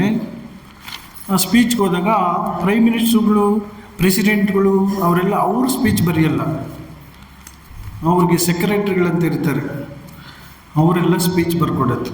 ಅವ್ರು ಹೇಳಿದರು, ಇವತ್ತು ರಾಮಕೃಷ್ಣ ಆಶ್ರಮಕ್ಕೆ ನಾನು ಸ್ಪೀಚ್ಗೆ ಹೋಗ್ತಾ ಇದ್ದೀನಿ, ಒಂದು ಸ್ಪೀಚ್ ತಯಾರು ಮಾಡಿಕೊಡಪ್ಪ ಅಂತ ಹೇಳಿದರು. ಎಷ್ಟು ನಿಮಿಷದ್ದು? 15 ನಿಮಿಷದ್ದು. ಸರಿ, ಅವರೆಲ್ಲ ಓದೋದು, ಸ್ಪೀಚ್ ಬಂದರು, ಓದ್ತಾ ಇದ್ರು. ಓದಿದ್ರು 1 ಗಂಟೆ ಆದರೂ ಕೂಡ ಸ್ಪೀಚ್ ಮುಗಿತಾ ಇಲ್ಲ. ಸೆಕ್ರೆಟ್ರಿ ಕರೆದ್ರು, ಇಲ್ಲ ನಾನು ನಿನಗೇನು ಹೇಳಿದೆ, 15 ನಿಮಿಷ ಸ್ಪೀಚ್ ಮಾಡು ಅಂತ ಹೇಳಿದ್ರೆ ನೀನು 1 ಗಂಟೆ ಅದು ಮಾಡಿದೆಯಲ್ಲ ಅಂತ. ಸಾರ್ 1+3 ಕಾಪಿ ಇಟ್ಟಿದ್ದೆ.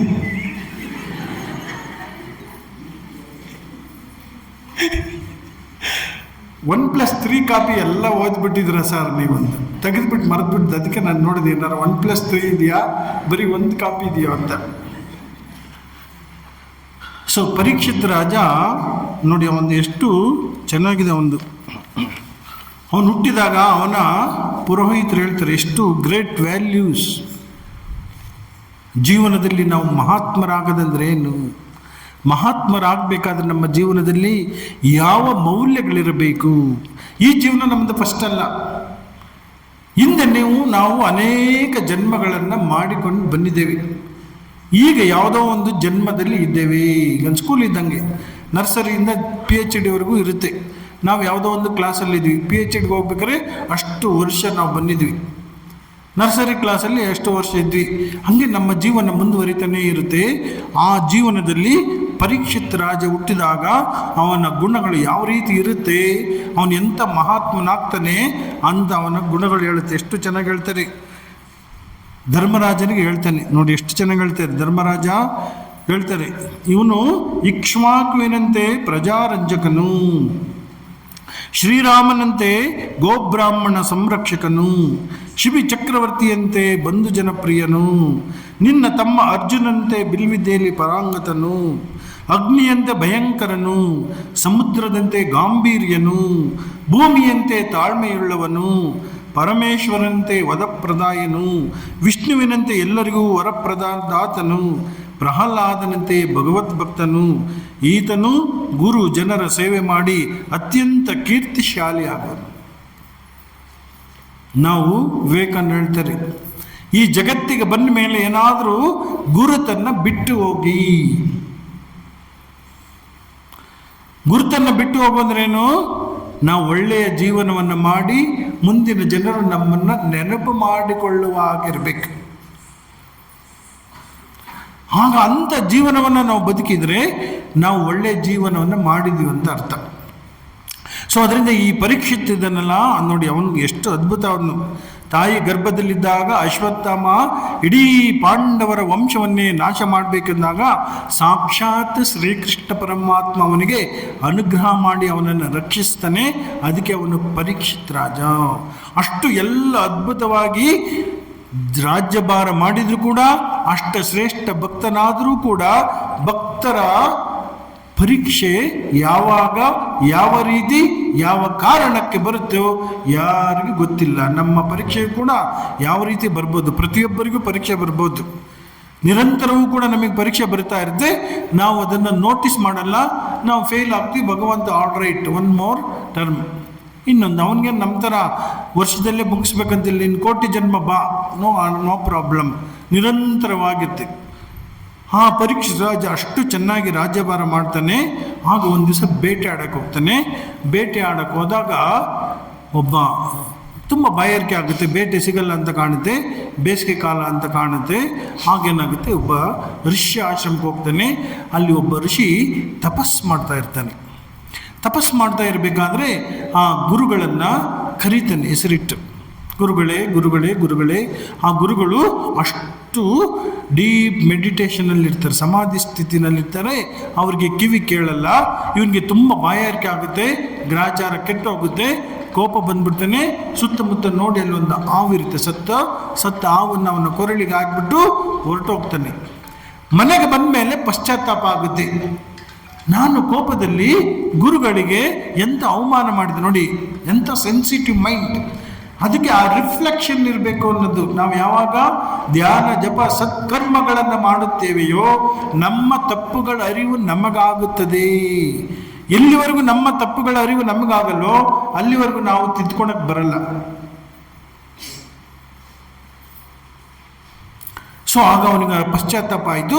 ಅಷ್ಟೊತ್ತಿಗೆ ಏನಾಯ್ತು, ಬಂದನೆ ಅವನ ಮಗ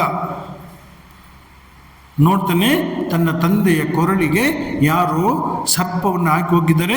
ಅವನಿಗೆ ಎಲ್ಲಿಲ್ಲದ ಕೋಪ ಬಂತು, ಯಾಕಂದರೆ ಅವರೆಲ್ಲ ತಪಸ್ವಿಗಳು. ಅವನು ಆ ಕೋಪದಲ್ಲಿ ಒಂದು ಶಾಪವನ್ನು ಹಾಕ್ಬಿಟ್ಟ, ಯಾರು ನನ್ನ ತಂದೆಯ ಕೊರಳಿಗೆ ಸರ್ಪವನ್ನು ಹಾಕಿದರೋ 7 ದಿವಸಗಳೊಳಗಾಗಿ ಅವನು ಸರ್ಪ ಕಡಿದು ಸತ್ತೋಗ್ಲಿ ಅಂತ. ತಂದೆಗೆ ಎಚ್ಚರ ಆದಮೇಲೆ ಹೇಳ್ದ, ಈ ಥರ ಶಾಪ ಹಾಕ್ಬಿಟ್ಟಿನಿ ಅಂತ.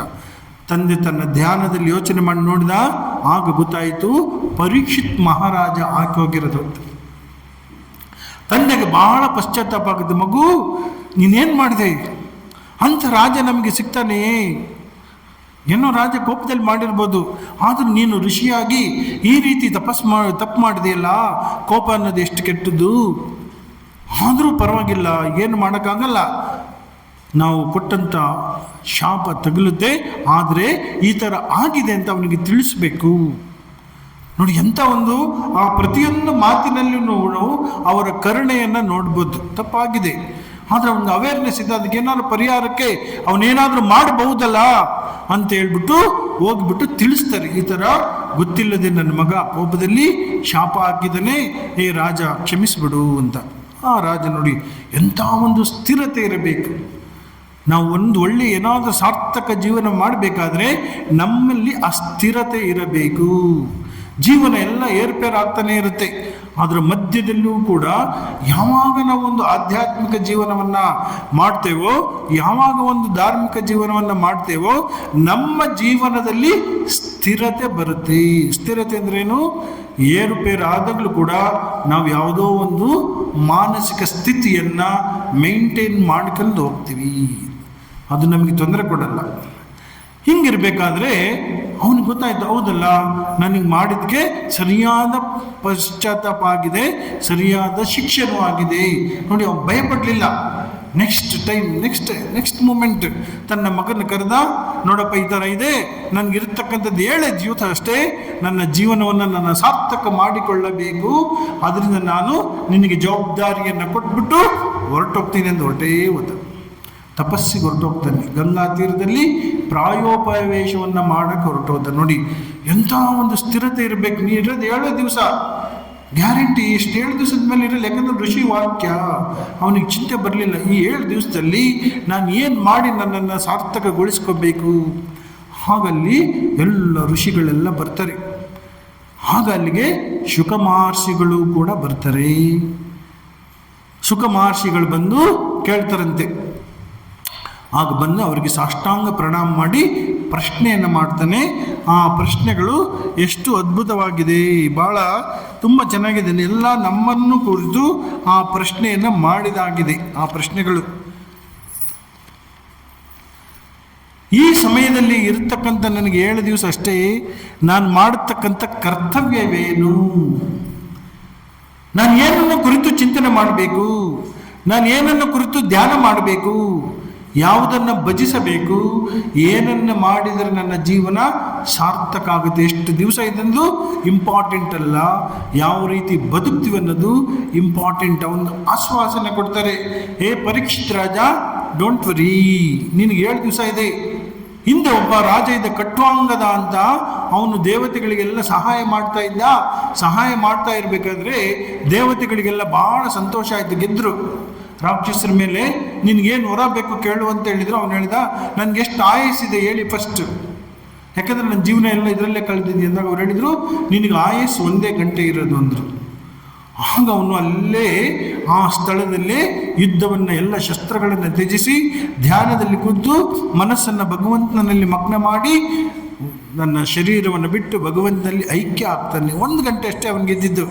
ನಿನಗೆ 7 ದಿವಸಗಳಿದೆ, ನೀನು 7 ದಿವಸಗಳ ಕಾಲ ಭಗವನ್ ಮಹಿಮೆಯನ್ನು ಕೇಳಿದರೆ, ಭಗವಂತನ ಬಗ್ಗೆ ಶ್ರವಣ ಮಾಡಿದರೆ ನೀನು ಕೂಡ ಮುಕ್ತಿಯನ್ನು ಪಡ್ಕೊಂಡು ಹೋಗ್ಬೋದು.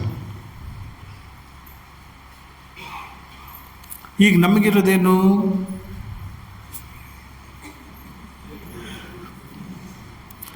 ನಾವೆಂಥ ಭಕ್ತರು ಗೊತ್ತಾ? ಸುಮ್ಮನೆ ತಮಾಷೆಗಳದ್ದು ಮತ್ತೆ ಸೀರಿಯಸ್ ತಗೋಬಾರ್ದು. ಕೆಲವೆಲ್ಲ ಕತೆ ಅರ್ಥ ಮಾಡ್ಕೊಂಡು ಕೇಳಿದ ಆಮೇಲೆ ಸೀರಿಯಸ್ ಆಗಿ, ಸ್ವಾಮೀಜಿಯವ್ರು ಬಂದು ಚಳ್ಳಕೆರೆ ಭಕ್ತರಿಗೆ ಕೇಳ್ಬಿಟ್ಟಿದ್ದಾರೆ. ಒಬ್ಬ ಕಳ್ಳ ಇದ್ದಂತೆ. ಆ ಕಳ್ಳ ಕಳ್ತನಕ್ಕೆ ಹೋಗ್ಬೇಕು ತೆಂಗಿನಕಾಯಿ ಕದಿಯೋಕ್ಕೆ. ದೇವರ ಹತ್ರ ಬಂದು ಪ್ರಾರ್ಥನೆ ಮಾಡಿದ, ಭಗವಂತ ಇವತ್ತು ನಾನು ಕಳ್ತನ ಮಾಡೋಕ್ಕೆ ಹೋಗ್ತೀನಿ, ಸಕ್ಸಸ್ ಆದರೆ 50% ನಿನಗೆ, 50% ನನಗೆ. ಸೊ ಮರ ಹತ್ತಿದ, ತೆಂಗಿನಕಾಯಿ ಕಿತ್ತ, ಎಲ್ಲ ಸಕ್ಸಸ್ ಆಯಿತು. ಅರ್ಧ ಇಳಿದಾಗ ಅವ್ನು ಅನ್ನಿಸ್ತಂತೆ, ದೇವರಿಗೆ 50% ಕೊಟ್ಟು ಏನು ಪ್ರಯೋಜನ, ಅವನಿಗೆ ಅವನು ಅಲ್ಪ ತೃಪ್ತ ತಾನೇ, 25%. ಇನ್ನೊಂದು ಸ್ವಲ್ಪ ಹೇಳಿದ, 25 ಕೊಟ್ಟು ಏನು ಪ್ರಯೋಜನ, 10%. ಅವನು ಕಾನ್ಫಿಡೆಂಟ್ ಆಯ್ತು, ನಿಮ್ಮ ಆರಾಮಾಗಿ ಇಳಿತೀರಿ ಅಂತ. ದೇವರಿಗೆ ಕೊಟ್ರೇನು ಬಿಟ್ರೇನು ಅಂತ ದಪ್ಪತ್ತ ಬಿದ್ದ ಮೇಲೆ ದೇವ್ರಿಗೆ ಹೇಳಿದಂತೆ, ದೇವರೇ ನಾನು ತಮಾಷೆಗೆ ಹೇಳಿದ್ರೆ ನೀನು ಸೀರಿಯಸ್ಸೇ ತಗೊಂಬ.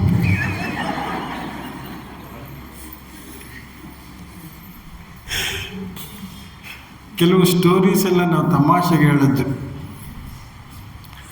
ನೀವು ಸೀರಿಯಸ್ ತಗೋಬಾರ್ದು. ಭಾಗವತ ಕಥೆಯನ್ನು ಸೀರಿಯಸ್ ತಗೋಬೇಕು. ಒಂದು ಅಜ್ಜಿ ಇದ್ಲಂತೆ. ಅಜ್ಜಿಗೆ ಒಂದೇ ಒಂದು ಹಸು, ಸುಮಾರು 25 ಲೀಟ್ರ್ ಕೂಡ ಹಾಲು ಕೊಡತಕ್ಕಂಥ ಹಸುವಿಗೆ ತುಂಬ ಕಾಯಿಲೆ ಆಯಿತು. ತಿರುಪತಿ ತಿಮ್ಮಪ್ಪನ ಹತ್ರ ಹರಕೆ ಮಾಡಿಕೊಂಡ್ಳು, ತಿಮ್ಮಪ್ಪ ನನ್ನ ಜೀವನ ಇರೋದೇ ಈ ಹಸುವಿನಲ್ಲಿ, ಈ ಹಸು ಸತ್ತೋದ್ರೆ ಏನಾಗುತ್ತೆ, ಈ ಹಸುವನ್ನು ಸರಿ ಮಾಡು, ಆ ಹಸುವನ್ನು ಮಾರಿ ಬಂದಂಥ ದುಡ್ಡೆಲ್ಲ ನಿನ್ನ ಉಂಡಿಗೆ ಹಾಕ್ತೀನಪ್ಪ ಅಂತ. ತಿಮ್ಮಪ್ಪನಿಗೂ ದುರಾಸೆ, ಯಾಕಂದರೆ ನಮ್ಮ ಮನಸ್ಸು ಹೇಗಿರುತ್ತೆ ಅಂತ ಗೊತ್ತಿಲ್ವಲ್ಲ. ಹಸು ಚೆನ್ನಾಗಾಯಿತು, 25 ಬದಲು 50 ಲೀಟ್ರ್ ಹಾಲು ಕೊಡೋಕ್ಕೆ ಸ್ಟಾರ್ಟ್ ಮಾಡ್ತೀವಿ.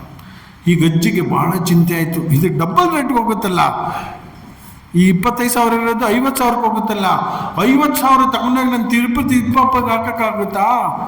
ಅಯ್ಯೋ ತಿಮ್ಮಪ್ಪ, ಒಳ್ಳೆ ಮೋಸ ಮಾಡಿಬಿಟ್ಟಿಯಲ್ಲ ನೀನು ಅಂತ ಭಾಳ ಯೋಚನೆ ಮಾಡಿ ಅಜ್ಜಿಗೆ ಒಂದು ಪ್ಲ್ಯಾನ್ ಉಳೀತು. ಯಾಕಂದರೆ ಮೋಸ ಮಾಡಿ ಹೋಗಲೇಬೇಕು, ತಿಮ್ಮಪ್ಪನಿಗೆ ಹರಕೆ ಹೊತ್ಕೊಂಡಿದ್ದಾಳಲ್ಲ. ಸೊ ಈಗ ಸಂತೆಗೆ ಹೋದ್ಲು, ಹಸು ತಗೊಂಡು ಮಾರಬೇಕು, ತಿಮ್ಮಪ್ಪನಿಗೆ ಮಾಡಬೇಕು ಒಂದು ಪ್ಲ್ಯಾನ್. ಹಸು ಜೊತೆಗೆ ಒಂದು ಬೆಕ್ಕು ತಗೊಂಡೋದ್ಲು. ಈ ಹಸು ನೋಡಿ ಎಷ್ಟು ಅಜ್ಜಿ ಹಾಲು ಕೊಡುತ್ತೆ, 50 ಲೀಟ್ರ್ ಹಾಲು ಕೊಡುತ್ತಪ್ಪ. ಇದ್ರ ಬೆಲೆ ಏನು? ಈ ಬೆಲೆ ಕಟ್ಟೋದಕ್ಕಿಂತ ಮುಂಚೆ ಒಂದು ಕಂಡೀಷನ್ ಏನು, ಯಾರು ಬೆಕ್ಕು ತಗೊತಾರೋ ಅವರು, ಯಾರು ಹಸು ತಗೊತಾರೋ ಅವ್ರು ಬೆಕ್ಕು ತಗೊಂಡ್ಲೇಬೇಕು. ಹೌದಮ್ಮ ತಗೋತಿ ಬಿಡು, ಏನು ಹಸು ಏನು ಒಂದು ತಗೊಂಡ್ಮೇಲೆ ಬೆಕ್ಕು ಯಾವ ಲೆಕ್ಕ? ಈಗ ಹೇಳು ಬೆಲೆ. ಬೆಕ್ಕಿಗೆ 3 ಲಕ್ಷ, ಹಸುವಿಗೆ 1 ರೂಪಾಯಿ.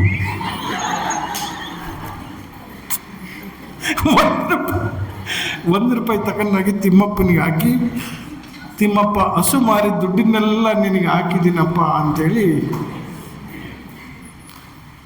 ಭಗವಂತ ನಮ್ಮ ಭಕ್ತಿ ಒಪ್ಕೊಂತನ ಇಲ್ಲ. ಆ ಪರೀಕ್ಷಿತ್ ರಾಜ ಹೇಳ್ದ, ನೋಡು ಈ ಥರ ಆಗಿದೆ. ಅವಾಗ ಹೇಳ್ತಾನೆ, ಭಗವಂತನ ನಾಮವನ್ನು ನಾವು ಸದಾ ಕೇಳಬೇಕು. ವ್ಯಾಸ ಮಹರ್ಷಿಗಳು ಅಷ್ಟೆಲ್ಲ 18 ಪುರಾಣಗಳನ್ನು ಬರೆದ ಮೇಲೆ, ಮಹಾಭಾರತವನ್ನು ಬರೆದ ಮೇಲೆ, ವೇದಾಂತ ಸೂತ್ರಗಳನ್ನು ಬರೆದ ಮೇಲೆ, ಎಲ್ಲ ವೇದಗಳನ್ನು ವಿಂಗಡಿಸಿ ಮೇಲೆ ನೋಡಿ ಎಷ್ಟು ಕಾರ್ಯ ಮಾಡಿದ್ದಾರೆ ಅವರು. ಒಬ್ಬ ವ್ಯಕ್ತಿ ಜಸ್ಟ್ ಥಿಂಕ್ ಮಾಡಿ, ನಮಗೆ ಸಿಕ್ಕಿರೋದಷ್ಟು, ಇನ್ನೆಷ್ಟು ಮಾಡಿದಾರೋ ಯಾವ ಗೊತ್ತಿಲ್ಲ. ಅವ್ರಿಗೆ ಎಂತೆಂಥ ಶಕ್ತಿ ಇತ್ತು ಅದ್ರ ಬಗ್ಗೆ ಯೋಚನೆ ಮಾಡಬೇಕು. ಅಷ್ಟು ಮಾಡಿದ ಮೇಲೂ ಕೂಡ ಅವರಿಗೆ ಶಾಂತಿ ಇರಲಿಲ್ವಂತೆ. ನಾವು ಅಷ್ಟು ಮಾಡಿದರೆ ನಮಗೆ ಶಾಂತಿ ಸಿಗುತ್ತಾ? ಯಾರೋ ಈ ಥರ ಒಂದು ಆಶ್ರಮಕ್ಕೆ ಬಂದ್ರಂತೆ,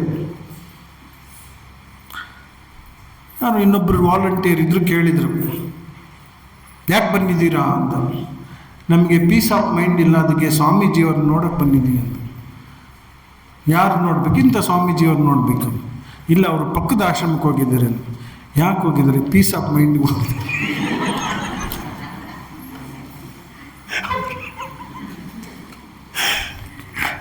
ಅವರು ಸ್ವಲ್ಪ ಪೀಸ್ ಆಫ್ ಮೈಂಡ್ಗೆ ಪಕ್ಕದ ಆಶ್ರಮಕ್ಕೆ ಹೋಗಿದ್ದಾರೆ. ಭಕ್ತಿ ನಾವು ಪಡ್ಕೋಬೇಕಾದ್ರೆ ಇಷ್ಟೆಲ್ಲ ನಮ್ಮ ಮೈಂಡು ಕ್ಲಿಯರ್ ಆಗಿ ಇರಬೇಕಾಗುತ್ತೆ. ಆಗ ವ್ಯಾಸ ಮಹರ್ಷಿಗಳು ಹೇಳ್ತಾರೆ, ಒಂದು ಮಾತನ್ನು, ಇಷ್ಟೆಲ್ಲ ಶಾಸ್ತ್ರಗಳ ಸಾರವನ್ನು ಒಂದು ಶ್ಲೋಕದಲ್ಲಿ ಹೇಳ್ತೇನೆ, ಇದನ್ನು ನೀವು ಅರ್ಥ ಮಾಡಿಕೊಂಡು ಅಂತ ಹೇಳಿದರೆ ಇಡೀ ಎಲ್ಲ ಶಾಸ್ತ್ರಗಳನ್ನು ಅರ್ಥ ಮಾಡಿಕೊಂಡಂತೆ. ಶ್ರೀರಾಮಕೃಷ್ಣ ಎಷ್ಟು ಚೆನ್ನಾಗಿ ಹೇಳ್ತಾರೆ, ಇಡೀ ಮಾಯೆಯನ್ನು 2 ಮಾತುಗಳಲ್ಲಿ ಹೇಳಿದರೆ ಕಾಮಿನಿ ಕಾಂಚನವೇ ಮಾಯೆ. ನಮ್ಗೆ ಹೆಂಗೆ ಅರ್ಥ ಆಗುತ್ತೆ ಕಾಮಿನಿ ಕಾಂಚನ ಮಾಯೆ ಅಂತ? ಎಕ್ಸ್ಪ್ಲೈನ್ ಮಾಡಬೇಕು. ಆಲೋಡ್ಯ ಸರ್ವಶಾಸ್ತ್ರಾಣಿ ವಿಚಾರ್ಯ ಪುನಃ ಇದಮೇಕಂ ಸುನಿಷ್ಪನ್ನಂ ಧ್ಯಾಯೋ ನಾರಾಯಣ ಸದಃ.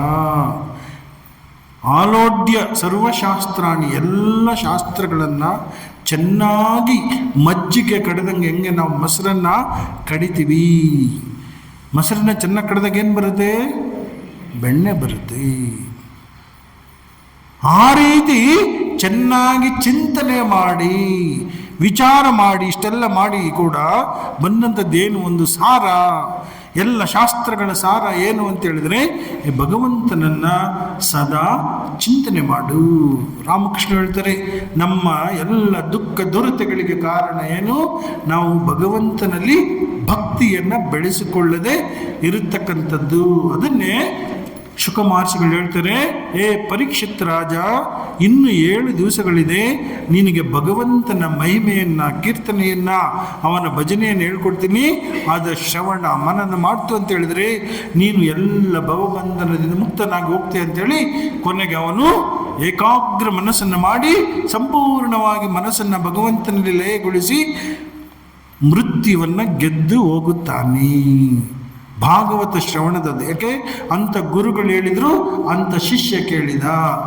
ನಾವು ಏನಾದರೂ ಕೇಳಬೇಕಾದ್ರೆ ನಮ್ಮ ಮನಸ್ಸನ್ನು ಪ್ರಿಪೇರ್ ಮಾಡ್ಕೊಂಡು ಬರಬೇಕು. ಯಾವಾಗ ಪ್ರಿಪೇರ್ ಆಗಿ ಬರ್ತೀವೋ ಆಗ ಎಲ್ಲವೂ ಸಾಧ್ಯ ಆಗುತ್ತೆ. ಯಾವಾಗ ಪ್ರಿಪೇರ್ ಮಾಡ್ಕೊಂಡು ಬರಲ್ವೋ ಅವಾಗ ಏನಾಗುತ್ತೆ? ಯಾವುದು ಕೂಡ ಸಾಧ್ಯ ಆಗಲ್ಲ. ರಿಸಲ್ಟ್ ಬಂತಂತೆ,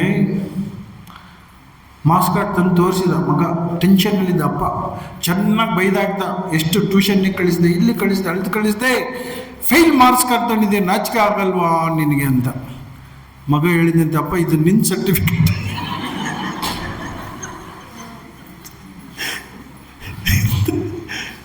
ನಂದು ಪಾಸ್ ಆಗಿದೆ, ಇದು ಫೇಲ್ ಆಗಿದ್ದು ನಿಂದು, ಬೈಬೇಡ ಜಾಸ್ತಿ ನೋಡಿ ಅಪ್ಪ. ಇದಾದಮೇಲೆ ನೆಕ್ಸ್ಟ್ ಕತೆ ಬರುತ್ತೆ. ನೆಕ್ಸ್ಟ್ ಕತೆ ನೋಡೋಣ. ಒಂದೊಂದೇ ಕತೆ, ಒಂದೊಂದು ಕತೆನೇ ನಾವು ಬೇಕಾದಷ್ಟು ಹೇಳ್ಬೋದು, ಆದರೆ ಸಾರವಾಗಿ ಈ ಕಥೆನಲ್ಲಿ ನಾವು ಅಷ್ಟು ಕಳ್ಬೋದು. ಮನುಷ್ಯ ಜೀವನವನ್ನು ಗಳಿಸಿದ ಮೇಲೆ ಮಾಡಬೇಕು. ಯಾಕಂದರೆ ನಮಗೂ ಗೊತ್ತಿಲ್ಲ ಯಾವಾಗ ಮೃತ್ಯು ಬರುತ್ತೆ ಅಂತ. ಅಂತಕನ ದೂತರಿಗೆ ಚಿಂತಿತ್ತದೇ ಇಲ್ಲ, ಚಿಂತೆಯನ್ನು ಬಿಟ್ಟು ಶ್ರೀ ಹರಿಯನ್ನು ನೆನೆ ಮನವೇ. ಮೃತ್ಯು ಇವಾಗಲೇ ಬರುತ್ತಂತೆ ಯಾರಿಗೂ ಗ್ಯಾರಂಟಿ ಇಲ್ಲ. ಇವಾಗಲೂ ಬರ್ಬೋದು, ಮನೆಗೆ ಹೋದ್ಮೇಲೆ ಬರ್ಬೋದು, ಮಲಗಿದ ಮೇಲೆ ಬರ್ಬೋದು, ಎಲ್ಲಿ ಬೇಕಾದ್ರೂ ಬರ್ಬೋದು. ಒಬ್ಬರು ಆಶ್ರಮದ ಭಕ್ತರು, ಅವರ ಬ್ರದರ್ ಬೆಳಿಗ್ಗೆ ವಾಕಿಂಗ್ ಹೋಗಿ ಬರೋದು, ಅವರ ಸಿಸ್ಟರ್ ಇಬ್ಬರು ಕೂಡ ಮಾತಾಡ್ತಾ ಕೂತಿದ್ದಾರೆ ಒಳಗಡೆ. ಅವರು ವಾಕಿಂಗ್ ಬಂದು ಅವ್ರು ಡೈಲಿ ಶೂ ಹಿಡಿದ ಜಾಗದಲ್ಲಿ ಶೂ ಬಿಚ್ಚಿ ಯಾಕಂದರೆ ಶೂ ಬಿಚ್ಚಕ್ಕೆ ಕೂತಿದ್ದಾರೆ. ಅವರು ಶೂ ಬಿಚ್ಚಕ್ಕೆ ಬಂದಿದ್ದಲ್ಲ ಅಂತೇಳಿ ಕಾಫಿ ಮಾಡ್ಕೊಂಬರಕ್ಕೆ ಹೋಗಿದ್ದಾರೆ. ಕಾಫಿ ಮಾಡ್ಕೊಂಬಂದು ನೋಡ್ತಾರೆ, ಇಷ್ಟದಾದ್ರೂ ಯಾಕೆ ಬರಲಿಲ್ಲ ಅಂತೇಳಿ ಶೂ ಬಿಚ್ಚೋ ಜಾಗ ನೋಡಿದರೆ ಆ ವ್ಯಕ್ತಿನೇ ಇಲ್ಲ. ಶೂ ಬಿಚ್ಚ ಅಷ್ಟೊತ್ತಿಗೆ ಅವನಿಲ್ಲ. ಸ್ವಲ್ಪ ಗಲಾಟೆನೂ ಇಲ್ಲ, ಸ್ವಲ್ಪ ನೋವು ಇಲ್ಲ, ಆಳು ಇಲ್ಲ, ಏನಿಲ್ಲ, ಅಷ್ಟೇ ಆಫ್. ಇನ್ನೊಬ್ಬರು ಭಕ್ತರು ಹೇಸರಘಟ್ಟದಲ್ಲಿ BMTC ಬಸ್ಸಲ್ಲಿ ಕೂತಿದ್ದಾರೆ. ಮಾರ್ಕೆಟಲ್ಲಿ ಇಳಿಬೇಕು, ಪಕ್ಕದಲ್ಲಿ ತಿಳ್ಕೊಂಡು ಈ ಅಮ್ಮ ನಿದ್ದೆ ಮಾಡ್ತಾ ಇದ್ದಾಳೆ ಅಂತ. ಲಾಸ್ಟ್ ಸ್ಟಾಪ್ ಎಲ್ಲರೂ ಹೇಳಿದ್ರೆ ಅವ್ರು ಇಳಿಲಿಲ್ಲ. ಯಾಕೆ? ಇದ್ರು ತಾನು ಇಳಿಯೋದು. ಹೋದ್ರು, ಎಲ್ಲಿಗೆ ಹೋದ್ರೆ ಗೊತ್ತಿಲ್ಲ, ನಮಗೂ ಗೊತ್ತಿಲ್ಲ. ಆದರೆ ನಾವು ಗೊತ್ತಿರುವರಾಗೆ ಎಷ್ಟು ನಂಬಿದ್ವಿ ಜಗತ್ತನ್ನು. ಅದನ್ನೇ ಯಕ್ಷ ಪ್ರಶ್ನೆ ಮಾಡ್ತಾನಂತೆ ಧರ್ಮರಾಜನಿಗೆ. ಯಕ್ಷ ಪ್ರಶ್ನೆ, ಅದಕ್ಕೆ ಯಕ್ಷ ಪ್ರಶ್ನೆ. ಯಕ್ಷ ಪ್ರಶ್ನೆ ಅಂದರೆ ನಮ್ಗೆ ಅರ್ಥ ಆಗದೆ ಇರೋದು ಅಂತ. ಈ ಜಗತ್ತಿನಲ್ಲಿ ಆಶ್ಚರ್ಯಕರವಾದದ್ದು ಏನು ಅಂದಾಗ ಅವ್ರು ಹೇಳ್ತಾನೆ, ಆಶ್ಚರ್ಯಕರವಾದದ್ದು ಏನಂದರೆ ಪ್ರತಿನಿತ್ಯ ನಾವು ಸಾಯೋದನ್ನು ನೋಡ್ತೀವಿ, ಆದರೆ ಯಾರೂ ಕೂಡ ನಾವು ಸಾಯ್ತೀವಿ ಅಂತ ತಿಳ್ಕೊಂಡಲ್ಲ. ಯಾವಾಗ ನಮಗೆ ಸಾವಿನ ಒಂದು ನೆನಪಾಗುತ್ತೋ ಆಗ ನಾವು ಜಾಗೃತರಾಗ್ತೀವಿ. ಅದಕ್ಕೆ ಬುದ್ಧ ಹೇಳ್ತಾನೆ, ಪ್ರತಿನಿತ್ಯ ದುಃಖವನ್ನು ನೆನಪು ಮಾಡ್ಕೊಳ್ಳೋದು ಒಳ್ಳೆಯದು, ಸಾವನ್ನು ನೆನಪು ಮಾಡ್ಕೊಳ್ಳೋದು ಒಳ್ಳೆಯದು, ಕಷ್ಟವನ್ನು ನೆನಪು ಮಾಡ್ಕೊಳ್ಳೋದು. ಆಗ ನೀವು ಸಾವನ್ನು ಗೆಲ್ಲದೆ ಇರ್ಬೋದು, ದುಃಖವನ್ನು ಗೆಲ್ಲದೆ ಇರ್ಬೋದು, ಆದರೆ ದುಃಖ ಸಾವುಗಳು ಬಂದಾಗ ಅವನ್ನು ನೀವು ಫೇಸ್ ಮಾಡ್ಬೋದು. ಸೊ ಅದೇ ರೀತಿ ನೆಕ್ಸ್ಟ್ ಬರುತ್ತೆ ಕಪಿಲ ಮಹರ್ಷಿಗಳ ಒಂದು ಉಪದೇಶ. ಅದು ನಾಳೆ ಅವರು ಬರ್ತಾರೆ, ನಮ್ಮ ವಾಲಂಟಿಯರ್ ಸಂದೀಪ್ ವಶಿಷ್ಠ ಅಂತಿದೆ, ಅದ್ರ ಬಗ್ಗೆ ಮಾತಾಡ್ತಾರೆ. ನಾನು ಅದ್ರ ಬಗ್ಗೆ ಸಂಕ್ಷಿಪ್ತವಾಗಿ ಹೇಳ್ತೀನಿ, ಅದು ಸಾರ. ಅವರಿಬ್ಬರು ಅವರ ತಂದೆ ತಾಯಿ ಇಬ್ಬರು ದೊಡ್ಡ ಭಕ್ತರು. ತಂದೆಗೆ ವೈರಾಗ್ಯ ಬಂದು ಹೊರಟೇ ಹೋಗ್ತಾರೆ ತಪಸ್ಸಿಗೆ. ನೋಡಿ, ಆ ಕಾಲದಲ್ಲಿ ಆಪ್ಷನ್ ಇತ್ತು, ಹೊರಟೆ ಹೋಗರು. ಯಾವ ಕಾಲದಲ್ಲಿ ವೈರಾಗ್ಯ ಬಂದು ಹೊರಟೇ ಹೋಗರು. ಆದರೆ ತಾಯಿಯೂ ಕೂಡ ಅಷ್ಟೇ ಶ್ರೇಷ್ಠ ಮಟ್ಟದ ತಾಯಿ, ಅವ್ರಿಗೂ ವೈರಾಗ್ಯ ಬರುತ್ತೆ. ಯಾಕಂದ್ರೆ ಮಗ ಇದ್ದಾನೆ ಮನೆಯಲ್ಲಿ, ಅವ್ರಿಗೆ ಗೊತ್ತು ಕಪಿಲ ಮಹರ್ಷಿಗಳು ಸಾಮಾನ್ಯವಾದ ಮಗು ಅಲ್ಲ ಅಂತೇಳಿ. ಆ ಮಗು ಹತ್ರ ಹೋಗಿ ಕೇಳ್ತಾರೆ, ಮಗು ನಿಮ್ಮ ತಂದೆ ಹೊರಟೋದ್ರು, ನನಗೆ ಬಂದಿದೆ, ನಾನು ಈ ಸಂಸಾರದಲ್ಲಿ ಸಿಕ್ಕಿ ಬಿದ್ದುಬಿಟ್ಟಿದ್ದೇನೆ, ಈಗ ನಾನು ಈ ಸಂಸಾರದಿಂದ ಉದ್ಧಾರ ಆಗತಕ್ಕಂಥ ಬಗೆ ಹೇಗೆ? ನೋಡಿ, ಯಾವ ರೀತಿ ಆ ಪ್ರಶ್ನೆಗಳು ಅವರವರಿಗೆ ಬರಬೇಕು. ನಾನು ಯಾವ ರೀತಿ ಈ ಸಂಸಾರದಿಂದ ಉದ್ಧಾರ ಆಗಬೇಕು? ಯಾವಾಗ ನಮಗೆ ಆ ಪ್ರಶ್ನೆ ಬರುತ್ತೋ ನಾವು ಅದಕ್ಕೆ ಉತ್ತರವನ್ನು ಹೃತ್ಪೂರ್ವಕವಾಗಿ ಹುಡುಕ್ತಾ ಹೋಗ್ತೀವಿ. ಎಲ್ಲಿವರೆಗೂ ನಮಗೆ ಪ್ರಶ್ನೆ ಬರಲ್ಲೋ ಅಲ್ಲಿವರೆಗೂ ನಾವು ಉತ್ತರವನ್ನು ಹುಡುಕಲ್ಲ. ಈಗಲೂ ಕೂಡ ಅಷ್ಟೇ, ಯಾವುದರಲ್ಲಿ ಪ್ರಶ್ನೆ ಬರುತ್ತೋ ಅದಕ್ಕೆ ನಾವು ಉತ್ತರವನ್ನು ಹುಡುಕ್ತಾನೇ ಇದ್ವಿ. ನಮ್ಮೆಲ್ಲ ಜೀವನ ಹುಡುಕಾಟ ಬೆದಕಾಟ ಅಂತ DVG ಹೇಳ್ತಾರೆ. ಹುಡುಕ್ತಾ ಇದ್ವಿ, ಕೆಲವು ಬೇರೆ ಬೇರೆ ಬೇರೆ ಬೇರೆ ಜಾಗದಲ್ಲಿ ಬೇರೆ ಬೇರೆ ರೀತಿಯಲ್ಲಿ ಹುಡುಕ್ತಾ ಇದ್ವಿ. ನಮ್ಮ ಜೀವನಕ್ಕೆ ಅರ್ಥವನ್ನು ಹುಡುಕಬೇಕು. ನನಗೆ ಸಾಕ್ಷಾತ್ಕಾರ ಆಗಿ ನನ್ನ ಜೀವನವನ್ನು ಉದ್ಧಾರ ಮಾಡಿಕೊಂಡು ಹೋಗಬೇಕು, ಏನಾದರೂ ಉಪಾಯವನ್ನು ಹೇಳುವಂದಾಗ ಅವರೆಲ್ಲ ರೀತಿಯ ಬಂಧನ ಅಂದ್ರೇನು, ಮೋಕ್ಷ ಅಂದ್ರೇನು, ಜೀವಿ ಯಾವ ರೀತಿ ಸಂಸಾರದಲ್ಲಿ ಸಿಗಾಕೊಂಡಿದೆ, ಯಾವ ರೀತಿ ಮಾಯ ಬಲೆಗೆ ಮೋಸ ಹೋಗಿದೆ, ಇದನ್ನೆಲ್ಲ ಹೇಳಿ ಕೊನೆಗೆ ಹೇಳ್ತಾರೆ, ಅಮ್ಮ ಇದೆಲ್ಲ ಥೇರಿ ಕ್ಲಾಸ್ ಯಾವುದಕ್ಕೂ ಪ್ರಯೋಜನ ಬರಲ್ಲ. ಇದನ್ನೆಲ್ಲ ನೀನು ಹೃತ್ಪೂರ್ವಕವಾಗಿ ತಿಳ್ಕೋಬೇಕು ಅಂತೇಳಿದರೆ ಸತ್ಸಂಗವನ್ನು ಮಾಡಬೇಕು, ಸಜ್ಜನರ ಸಹವಾಸವನ್ನು ಮಾಡಬೇಕು. ಆಗ ಮಾತ್ರ ಅವರ ಒಂದು ಸಹವಾಸದಿಂದ ಏನಾಗುತ್ತೆ, ನಮ್ಮ ಎಲ್ಲ ಜನ್ಮದ ವಾಸನೆಗಳು ಹೋಗಿ ಸತ್ಸಂಗಕ್ಕೆ ಮಾತ್ರ ನಮ್ಮ ವಾಸನೆಗಳನ್ನು ನಿರ್ಮೂಲನೆ ಮಾಡತಕ್ಕಂಥ ಸಾಮರ್ಥ್ಯ ಇದೆ. ಹೊರಗಡೆ ಸಮಸ್ಯೆ ಪರಿಹಾರ ಮಾಡ್ಬೋದು, ನಮ್ಮೆಲ್ಲ ಸಮಸ್ಯೆಗಳು ನಮ್ಮ ವಾಸನೆಗಳಲ್ಲಿ ಇದೆ. ವಾಸನೆ ಅಂದ್ರೇನು? ಸಂಸ್ಕಾರಗಳು. ಆ ಸಂಸ್ಕಾರಗಳಿಂದಲೇ ನಾವೆಲ್ಲ ಈ ಜಗತ್ತಿನಲ್ಲಿ ಮತ್ತೆ ಮತ್ತೆ ಬರೋದು, ಮತ್ತೆ ಮತ್ತೆ ಹೋಗೋದು. ಇನ್ನು 10 ನಿಮಿಷ ಇದೆ, 10-15 ನಿಮಿಷ ಅಂತ ಕಾಣು. ಈ ಥರ ಸ್ಪೀಚಿಗೆ ಕರೆಸಿದ್ರೆ ಯಾವಾಗಲೂ ಹೇಳಿದ್ನಲ್ಲ, ಇನ್ನೊಂದು ಸ್ಪೀಚಿಗೆ ಕರೆಸಿದಾಗ ಹಿಂದೆಗಡೆ ಒಬ್ಬರು ಒಳ್ಳೆ ಒಂದು ದೊಣ್ಣೆ ಹಿಡ್ಕೊಂಡು ಆ ಕಡೆ ಈ ಕಡೆ ಓಡ್ತಾ ಇದ್ದಂತೆ. ಸ್ವಾಮೀಜಿಯವರಿಗೆ ತುಂಬ ಭಯ ಆಯ್ತಂತೆ. ಏನಪ್ಪ ನಾನೇನಾದರೂ ತಪ್ಪು ಹೇಳ್ಬಿಟ್ಟೇನಪ್ಪ, ದೊಣ್ಣೆ ಇಟ್ಕೊಂಡು ಓಡಾಡ್ತೀಯಲ್ಲ ಮಾರಾಯ, ಭಯ ಆಗ್ತಾ ಇದ್ದಂತೆ. ಸ್ವಾಮೀಜಿ ನಿಮ್ಮನ್ನು ಯಾರು ಕರೆಸಿದ್ರು ಅವ್ರು ಹುಡುಕ್ತಾ ಇದ್ರು.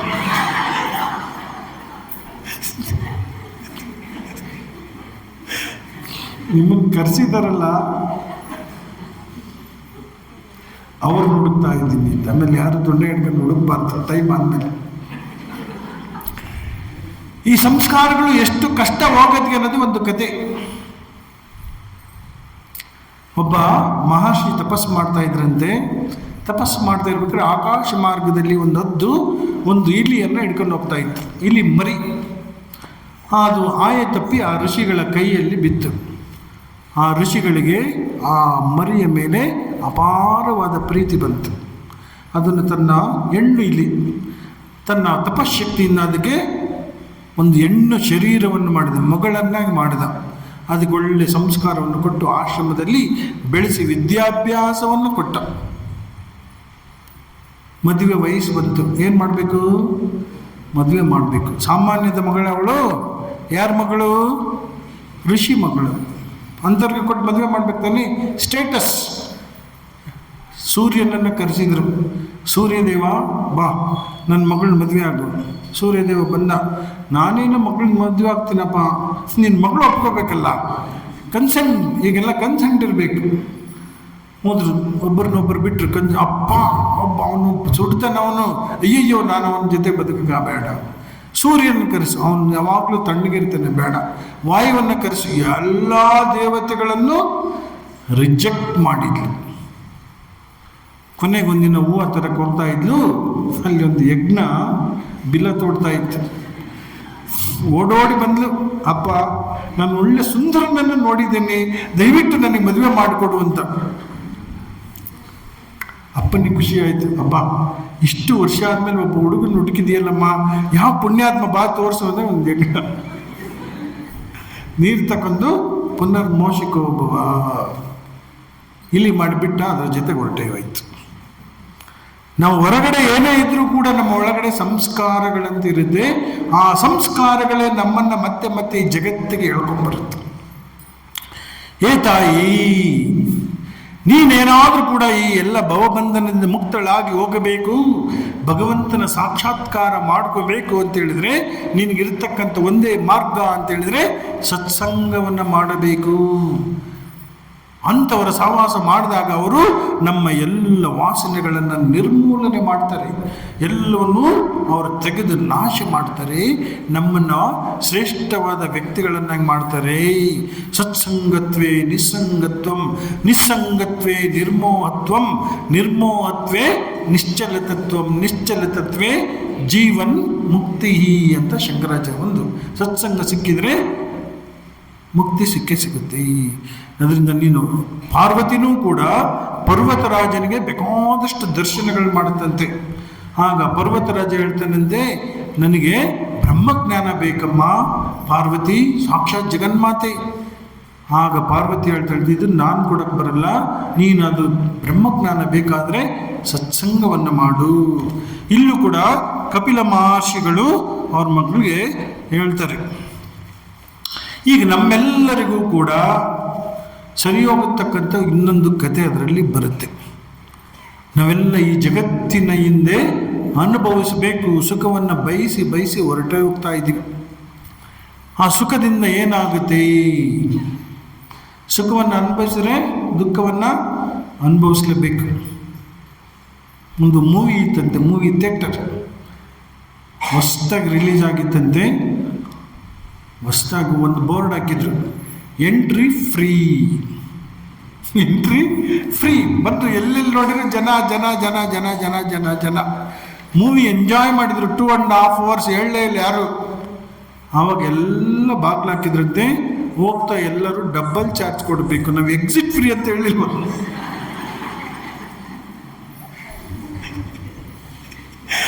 ಎಂಟ್ರಿ ಫ್ರೀ ಅಂತ ಹೇಳಿದ್ವಿ ಅಷ್ಟೇ ಹೊರತು ಎಕ್ಸಿಟ್ ಫ್ರೀ ಅಲ್ಲ. ನಾವು ಎಂಟ್ರಿ ಫ್ರೀ ಮಾಡ್ಕೊಂಡ್ಬಂದ್ವಿ, ಹೆಂಗೋ ಎಕ್ಸಿಟ್ ಮಾಡ್ಬೇಕಾದ್ರೆ ಎಲ್ಲ ಪ್ರಾಬ್ಲಮ್ ಇದೆ. ಯಾರ್ಯಾರಿಗೆ ಸಾಲ ಕೊಟ್ಟಿದ್ದೆ, ಗಂಡನಿಗೆ ಎಷ್ಟು, ಮಕ್ಕಳಿಗೆ ಎಷ್ಟು, ದತ್ತೆಗೆಷ್ಟು, ಸೊಸೆಗೆಷ್ಟು. ಒಂದು ಊರು ಇರುತ್ತೆ, ಹಳ್ಳಿನಲ್ಲಿ ಆಗಿನ ಕಾಲದಲ್ಲಿ ಮಿಷನ್ಗಳಿರಲಿಲ್ಲ. ಅಕ್ಕಿನ ಕುಟ್ಟಬೇಕಾಯ್ತು, ಭತ್ತ ಕುಟ್ಟದ್ದು ಅಂತ ಒಣಕಲ್ಲು. ಈಗ ನನಗೆ ಹೇಳಿದ್ರೆ ಗೊತ್ತಾಗುತ್ತೋ ಇಲ್ವೋ ಗೊತ್ತಿಲ್ಲ, ಇಮ್ಯಾಜಿನ್ ಮಾಡ್ಕೋಬೇಕು. ಅದೊಂದು ಸೇರು ಕುಟ್ಟೋದಕ್ಕೆ ಒಂದು 2-3 ಗಂಟೆ ಬೇಕಾಗುತ್ತೆ. ಊರಿಗೆ ಹೊಸ ಸೊಸೆ ಬಂದ್ಲಂತೆ. ಆ ಹೊಸ ಸೊಸೆ ಒಂದು ಸೇರು ಅಕ್ಕಿನ 5 ನಿಮಿಷದಲ್ಲಿ ಕುಟ್ಟಳಂತೆ. ಎಲ್ಲರಿಗೂ ಆಶ್ಚರ್ಯ, ಇವಳು ಯಾವ ಟೆಕ್ನಿಕ್ ಉಪಯೋಗಿಸ್ತಾಳೆ ಅಂತೇಳಿ ಎಲ್ಲ ಒಂದಿನ ಹೊಸ ಸೊಸೆಯರೆಲ್ಲ ಇವಳ ಹತ್ರ ಬಂದು, ಅಮ್ಮ ನಮಗೂ ಒಂದು ಸ್ವಲ್ಪ ಟೆಕ್ನಿಕ್ ಹೇಳ್ಕೊಡಮ್ಮ, ನಮಗೆ ಗಂಟೆಗಟ್ಟಲೆ ಕುಟ್ಟಿ ಕುಟ್ಟಿ ಕೈ ಎಲ್ಲ ನೋವಾಗಿದೆ ಅಂದ. ಇಲ್ಲ, ಹೊಸ ಟೆಕ್ನಿಕ್ ಏನಿಲ್ಲ, ಯಾವಾಗ ಒರಳಿಗೆ ಭತ್ತ ಹಾಕ್ತಿರೋ, ಭತ್ತ ಅಂತ ತಿಳ್ಕೊಬೇಡಿ, ನಿಮ್ಮ ಅತ್ತೆ ಅಂತ ತಿಳ್ಕೊಂಡು.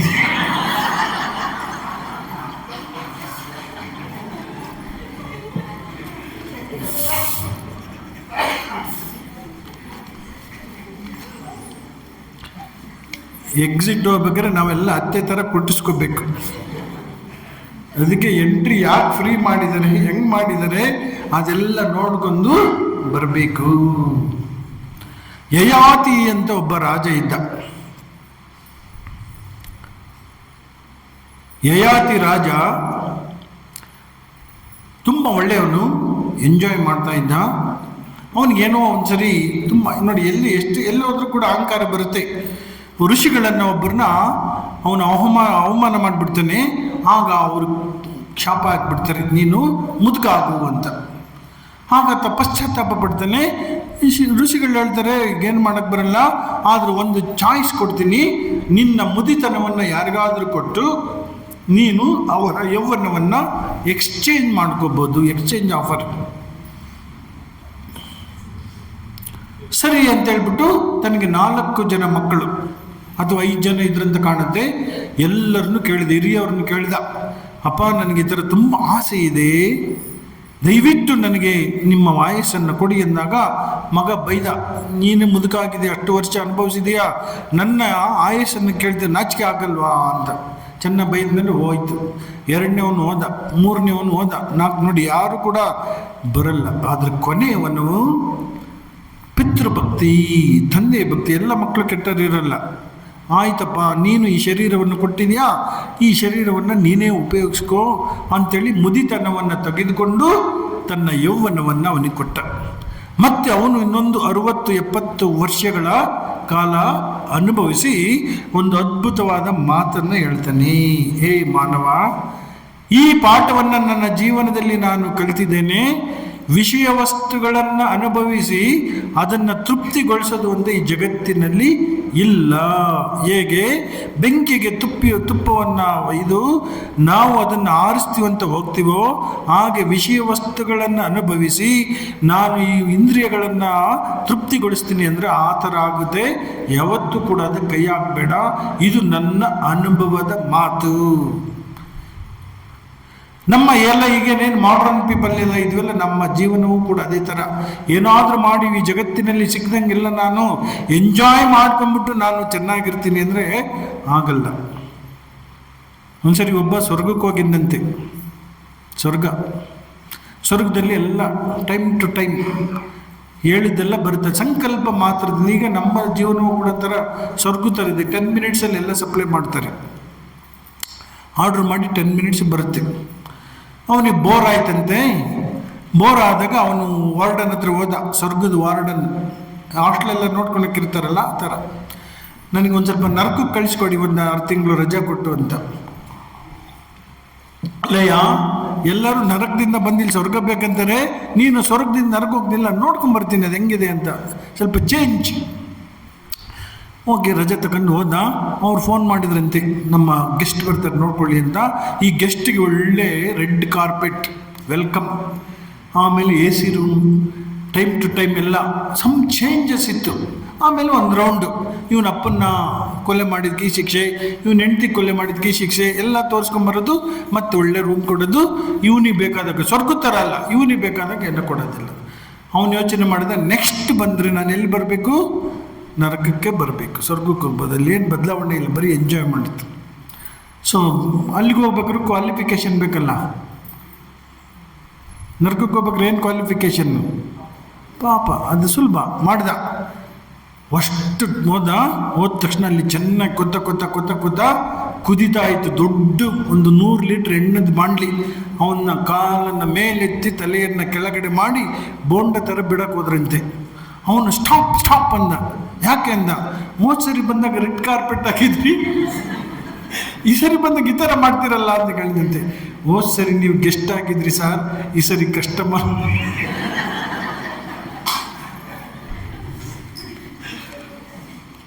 ನಾವು ಎಷ್ಟು ಬೇಕೋ ಅಷ್ಟನ್ನು ಅನುಭವಿಸಿ ಮಾನವ ಅಂತೇಳಿ ಅವ್ರು ಕೊಡ್ತಾರೆ. ಕೊನೆಗೆ ಇನ್ನೊಂದು ಭಕ್ತಿ ಯಾವ ರೀತಿ ಇರಬೇಕು, ಕೊನೆಗೆ ಭಕ್ತಿ ಬರೋಣೀಗ. ಯಾಕಂದರೆ ಕೃಷ್ಣನ ಮುಖ ನೋಡಿದರೆ ಗೊತ್ತಾಗುತ್ತೆ, ಭಾಳ ಮಿಸ್ಚೀವಿಯಸ್. ಕೃಷ್ಣ ಫ್ರೆಂಡ್ಸ್ನೆಲ್ಲ ಕರ್ಕೊಂಡು ಬೆಣ್ಣೆ ಕದಿಯಕ್ಕೆ ಹೋಗೋದು. ಅವನೇನು ಒಳ್ಳೆ ಕೆಲಸ ಮಾಡ್ತಾ ಇರಲಿಲ್ಲ. ಆದರೆ ಯಾರು ಹೇಳಿದ್ರು ಒಪ್ತಿರ್ಲಿಲ್ಲ. ಎಲ್ಲ ಕಂಪ್ಲೇಂಟ್, ಇಡೀ ಊರು ತುಂಬ ಅವ್ರ ಅಮ್ಮನ ಹತ್ರ ಬಂದು ಕಂಪ್ಲೇಂಟ್. ಇವತ್ತು ನಮ್ಮ ಮನೆ ಮಡಿಕೆ ಹೊಡೆದಿದ್ದಾನೆ, ಇವತ್ತು ಹಾಲಿನ ಮಡಿಕೆ ಹೊಡೆದಿದ್ದಾನೆ, ಇವತ್ತು ತುಪ್ಪದ ಮಡಿಕೆ ಹೊಡೆದಿದ್ದಾನೆ, ಇವತ್ತು ಇವ್ರಿಗೆ ಬರೀ ಕಂಪ್ಲೇಂಟ್ ಕಂಪ್ಲೇಂಟ್ ಕಂಪ್ಲೇಂಟ್. ಯಾರು ಕೂಡ ಅವನ್ನ ರೆಡ್ ಹ್ಯಾಂಡಾಗಿ ಹಿಡಿಯೋಕೆ ಆಗ್ತಾ ಇರಲಿಲ್ಲ. ಒಂದು ದಿವಸ ಗೋಪಿಯರಲ್ಲೇ ಎಲ್ಲೋ ಹೋಗಿದ್ದಾರೆ ಅಂತ ಕಾಣುತ್ತೆ, ದನ ಮೇಯ್ಸಕ್ಕೋ ಎಲ್ಲೋ ಹೋಗಿದ್ದಾರೆ. ಇವನು ಅವ್ರ ಮನೆಗೆ ನುಗ್ಗಿಬಿಟ್ಟು ಫ್ರೆಂಡ್ಸ್ನೆಲ್ಲ ಕರ್ಕೊಂಡು ಒಬ್ಬರ ಮೇಲೆ ಒಬ್ಬರು ಹತ್ತಿ ಎಲ್ಲ ಬೆಣ್ಣೆ ಕದೀತಾ ಇದ್ದಾನೆ. ಅಷ್ಟೊತ್ತಿಗೆ ಮನೆ ಅಮ್ಮ ಬಂದ್ಲು, ಹಿಡ್ಕೊಂಡು ರೆಡ್ ಹ್ಯಾಂಡಾಗಿ, ಕಳ್ಳ ಇಲ್ಲೇನು ಮಾಡ್ತಾ ಇದೀಯ ಅಂತ. ನಮ್ಮ ಕರು ಕಳೆದೋಗಿತ್ತು, ಹುಡುಕ್ತಾ ಇದ್ದೀನಿ. ಕರು ಅಲ್ಲಿ ಕಳೆದೋಗಿತ್ತಂತೆ, ಅವನು ಹುಡುಕ್ತಾ ಇದ್ದಾನಂತೆ ಇಲ್ಲಿ.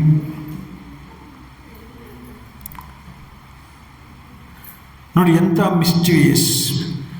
ಭಗವಂತ ನಮ್ಮನ್ನೇನಾದರೂ ಪ್ರೀತಿಸ್ತ ಅಂತ ಹೇಳಿದ್ರೆ ನಮ್ಮ ಜೊತೆಗೆ ಮಿಸ್ಚಿವಿಯಸ್ ಮಾಡ್ತಾನೆ. ಎಲ್ಲ ಕಾಲದಲ್ಲೂ ಅಷ್ಟೇ. ನಾವು ಶ್ರೀಮಾತೆಯವರ ಜೀವನದಲ್ಲಿ ನೋಡ್ತೀವಿ, ರಾಮಕೃಷ್ಣ ಜೀವನದಲ್ಲಿ ನೋಡ್ತೀವಿ, ವಿವೇಕಾನಂದರ ಜೀವನದಲ್ಲಿ ನೋಡ್ತೀವಿ, ಬ್ರಹ್ಮಾನಂದರ ಜೀವನದಲ್ಲಿ ನೋಡ್ತೀವಿ. ಪ್ರತಿಯೊಬ್ಬರೂ ಕೂಡ ಆ ರೀತಿ ಮಾಡ್ತಾ ಇದ್ರು. ಅಂದರೆ ಯಾರು ಅವರನ್ನು ಪ್ರೀತಿಸ್ತಾರೋ ಅವರಿಗೆ. ಭಗವಂತ ನಮ್ಮ ಜೊತೆಗೆ ಏನಾದ್ರು ಮಿಸ್ಚಿವಿಯಸ್ ಬಿಹೇವ್ ಮಾಡ್ತಾನೆ ಅಂತ ಹೇಳಿದ್ರೆ ಭಗವಂತ ನಮ್ಮನ್ನ ಪ್ರೀತಿಸ್ತಾನೆ ಅಂತ ಅರ್ಥ. ಯಾವ ರೀತಿ ಗೋಪಿಯರು ಪ್ರೀತಿಸ್ತಾ ಇದ್ರು ಆ ರೀತಿ ಭಗವಂತನನ್ನ ಪ್ರೀತಿಸಬೇಕು. ಶ್ರೀರಾಮಕೃಷ್ಣ ಯಾವಾಗಲೂ ಹೇಳ್ತಾ ಇದ್ರು. ಏನು ಹೇಳ್ತಾ ಇದ್ರು? ನೀವು ರಾಧಾಕೃಷ್ಣರನ್ನು ಒಪ್ಕೊಂಡ್ರೆ ಒಪ್ಕೊಳ್ಳಿ, ಬಿಟ್ಟರೆ ಬಿಡಿ, ಅವರಿಬ್ಬರಲ್ಲಿದ್ದಂಥ ಅಪೂರ್ವವಾದ ಒಂದು ಪ್ರೀತಿಯನ್ನು ಒಪ್ಪಿಕೊಳ್ಳಿ. ನೀವು ಆ ರೀತಿಯ ಪ್ರೀತಿಯನ್ನು ನಿಮ್ಮ ಜೀವನದಲ್ಲಿ ಏನಾದರೂ ಪಡೆದುಕೊಳ್ಳಬಹುದಾದರೆ, ಆ ರೀತಿಯ ಒಂದು ಆಕರ್ಷಣೆಯನ್ನು ನಾವೇನಾದರೂ ಮಾಡಿ ನಮ್ಮ ಹೃದಯದಲ್ಲಿ ಭಗವಂತನ ಕಡೆ ಪಡೆದುಕೊಳ್ಳುವುದಾದರೆ ನಾವು ಭಗವಂತನನ್ನೇ ಪಡೆದುಕೊಳ್ಳಬಹುದು. ಆ ಆಕರ್ಷಣೆನೇ ಪ್ರೀತಿ ಅಂತ ಕರೀತಾರೆ. ಆ ಪ್ರೀತಿ ನಮ್ಮ ಜೀವನದಲ್ಲಿ ಯಾವ ರೀತಿ ವ್ಯಕ್ತವಾಗುತ್ತೆ, ಆ ಪ್ರೀತಿಯ ಸ್ವರೂಪವೇನು ನೋಡಿ. ಭಗವಂತ ಏನು ಬೇಕಾದ್ರೂ ಮಾಡ್ಬೋದು, ಅದಕ್ಕೆ ಬೇಕಾದಷ್ಟು ಎಲ್ಲ ಪುರಾಣಗಳಿ ಭಾಗವತ ಕಥೆನೇ ಅದು ಯಾವ ರೀತಿ ಭಗವಂತ ಮಾಡ್ತಾರೆ. ಅದಕ್ಕೆ ಆ ಭಕ್ತಿ ರಾಮಕೃಷ್ಣ ಹೇಳ್ತಾ ಇದ್ರು, ಕಲಿಯುಗದಲ್ಲಿ ಅನ್ನಗತ ಪ್ರಾಣ ಆದ್ರಿಂದ ಬೇರೆ ಬೇರೆ ಸಾಧನೆಗಳನ್ನು ಮಾಡೋದು ಕಷ್ಟ, ತಪಸ್ಸು ಮಾಡೋದು ಕಷ್ಟ, ಜ್ಞಾನಯೋಗ ಕಷ್ಟ, ಕರ್ಮಯೋಗ ಕಷ್ಟ, ಎಲ್ಲ ಯೋಗಗಳು ಕಷ್ಟ. ಆದರೆ ಮತ್ತು ಯಾವ ಯೋಗ ಸುಲಭ ಅಂತ ಹೇಳಿದ್ರೆ ಭಕ್ತಿ ಯೋಗ ಕಲಿಯುಗಕ್ಕೆ ಸಹಜವಾದ ಧರ್ಮ. ಈಗ ನಾವು ಸ್ವಲ್ಪ ಹೊತ್ತು ಆ ಭಕ್ತಿ ಅಂದ್ರೇನು, ಆ ಭಕ್ತಿಯನ್ನು ಯಾವ ರೀತಿ ಪಡ್ಕೋಬಹುದು, ಆ ಭಕ್ತಿ ನಮ್ಮ ಜೀವನದಲ್ಲಿ ಯಾವ ರೀತಿ ವ್ಯಕ್ತ ಆಗುತ್ತೆ ಅನ್ನೋದನ್ನು ನಾರದಕ್ಕಂದ್ರೆ ಅವರೆಲ್ಲರೂ ಕೂಡ ಆ ಭಾಗವತದಿಂದನೇ ಆ ಎಲ್ಲ ಉದಾಹರಣೆಗಳನ್ನು ಅವ್ರು ಹೇಳಿದರು. ಫಸ್ಟು ನಾರದ ಭಕ್ತಿ ಸೂತ್ರ ಅಂತ ಹೇಳಿದೆ. ಅವರು ಆ ಭಕ್ತಿಯ ವ್ಯಾಖ್ಯಾನ ಮಾಡೋದೇನು, ಭಕ್ತಿಯ ಸ್ವರೂಪ ಏನು, ಏನಿದ್ರೆ ಆ ಭಕ್ತಿ ಇರುತ್ತೆ, ಹೆಂಗೆ ಗೊತ್ತಾಗುತ್ತೆ ನಮಗೆ ಭಕ್ತಿ ಅಂತ. ಅವ್ರು ಹೇಳ್ತಾರೆ, ಸಾ ತಸ್ಮಿನ್ ಪರಮ ಪ್ರೇಮ ರೂಪ. ನಮ್ಮೆಲ್ಲರಿಗೂ ಕೂಡ ಪ್ರೀತಿ ಮಾಡಿ ಗೊತ್ತು, ಯಾರಿಗೆ ಪ್ರೀತಿ ಇಲ್ಲ ಅಂತ ಇಲ್ಲ.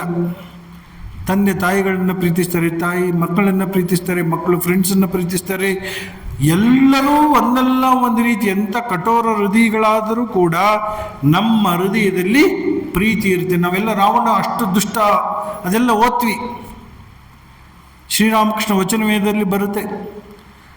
ಮಹಾಯುದ್ಧ ಆದಮೇಲೆ, ರಾಮ ರಾವಣರ ಯುದ್ಧ ಆದಮೇಲೆ ರಾವಣನ ಒಂದು ದೇಹದಲ್ಲಿ ಕೋಟಿ ಕೋಟಿ ತೂತುಗಳಿತ್ತಂತೆ, ರಂಧ್ರಗಳು. ಲಕ್ಷ್ಮಣ ರಾಮನಿಗೆ ಹೇಳಿದಂತೆ, ರಾಮ ನಿನ್ನ ಬಾಣದ ಮಹಿಮೆಯನ್ನು ನೋಡು, ಎಷ್ಟು ಅದ್ಭುತ. ಈ ರಾವಣನ ಒಂದೊಂದು ಮೈಯಲ್ಲೂ ಕೂಡ ಯಾವ ಜಾಗದಲ್ಲಿ ಇಲ್ದಂಗೆ ತೂತು ಮಾಡಿದೆಯಾ ಅಂದಾಗ ರಾಮ ಹೇಳಿದಂತೆ, ಲಕ್ಷ್ಮಣ ಅದು ನನ್ನ ಬಾಣದಿಂದ ಆದಂಥ ತೂತಲ್ಲಪ್ಪ, ಮತ್ತು ಯಾವುದರಿಂದ? ಪುತ್ರ ಶೋಕದಿಂದ ಆದಂಥ ನೋವು. ಅಂದರೆ ಅಷ್ಟು ತೀವ್ರವಾಗಿ ಅವನು ತನ್ನ ಮಕ್ಕಳನ್ನು ಪ್ರೀತಿಸ್ತಾ ಇದ್ದ. ಯಾವಾಗ ತನ್ನ ಮಕ್ಕಳೆಲ್ಲ ಹೋದಾಗ ಅದೇ ಪ್ರೀತಿ ಆ ದುಃಖವಾಗಿ ಪರಿವರ್ತನೆಗೊಂಡಿತು. ಅಷ್ಟು ಇಂಟೆನ್ಸ್ ಆಗಿದೆ ಆ ದುಃಖ. ಈ ಪ್ರಾಪಂಚಿಕ ದುಃಖ ಅನ್ನೋದು ಅಷ್ಟು ಇಂಟೆನ್ಸ್ ಆಗಿರುತ್ತೆ. ನಾವು ಎಷ್ಟು ಇಂಟೆನ್ಸ್ ಆಗಿ ಜಗತ್ತನ್ನು ಅನುಭವಿಸ್ತೀವೋ ಅಷ್ಟೇ ಇಂಟೆನ್ಸ್ ಆಗಿ ನಾವು ಕಷ್ಟವನ್ನು ಅನುಭವಿಸ್ತೀವಿ. ಅದರಿಂದ ಇಲ್ಲಿ ಯಾವುದನ್ನು ಕೂಡ ಅತಿಯಾಗಿ ಪ್ರೀತಿಸಬಾರ್ದು. ಆದರೆ ಯಾವಾಗ ನಾವು ಭಗವಂತನನ್ನ ಪ್ರೀತಿಸ್ತೀವೋ ಆಗ ಎಲ್ಲ ದುಃಖಗಳಿಂದ ನಾವು ಪಾರಾಗ್ತೀವಿ. ಆ ಭಗವಂತನಲ್ಲಿ ಇಡತಕ್ಕಂಥ ಪ್ರೀತಿಗೆ ಭಕ್ತಿ ಅಂತ ಕರೆದು, ಪ್ರೇಮ ಅಂತ ಕರೆದ್ರು. ಯಾರಿಗೂ ಕೂಡ ಪ್ರೀತಿ ಪ್ರೇಮ ಇಲ್ಲಿ ಗೊತ್ತಿಲ್ಲದಂತೆಲ್ಲ ಎಲ್ಲರಿಗೂ ಗೊತ್ತಿದೆ. ನಮ್ಮ ಹೃದಯದಲ್ಲಿ ಅದನ್ನೇ ಶ್ರೀರಾಮಕೃಷ್ಣ ಹೇಳಿದರು, ನಮಗೆ ಪ್ರೀತಿ ಮಾಡಿ ಗೊತ್ತು, ಆದರೆ ಈಗ ಅದೇ ಪ್ರೀತಿಯನ್ನು ಭಗವಂತನ ಕಡೆ ಹರಿಸು. ಕೋಪ ಬರ್ತಾ ಆ ಭಗವಂತನ ಕಡೆ ಹರಿಸು, ಲೋಭ ಬರ್ತಾ ಭಗವಂತನ ಕಡೆ ಹರಿಸು, ಇನ್ನೇನ ಬರ್ತಾ ಭಗವಂತನ ಕಡೆ ಹರಿಸು. ಯಾವಾಗ ಅದು ಹರಿಸುತ್ತೋ ಆಗ ಅದು ಪ್ರೀತಿ.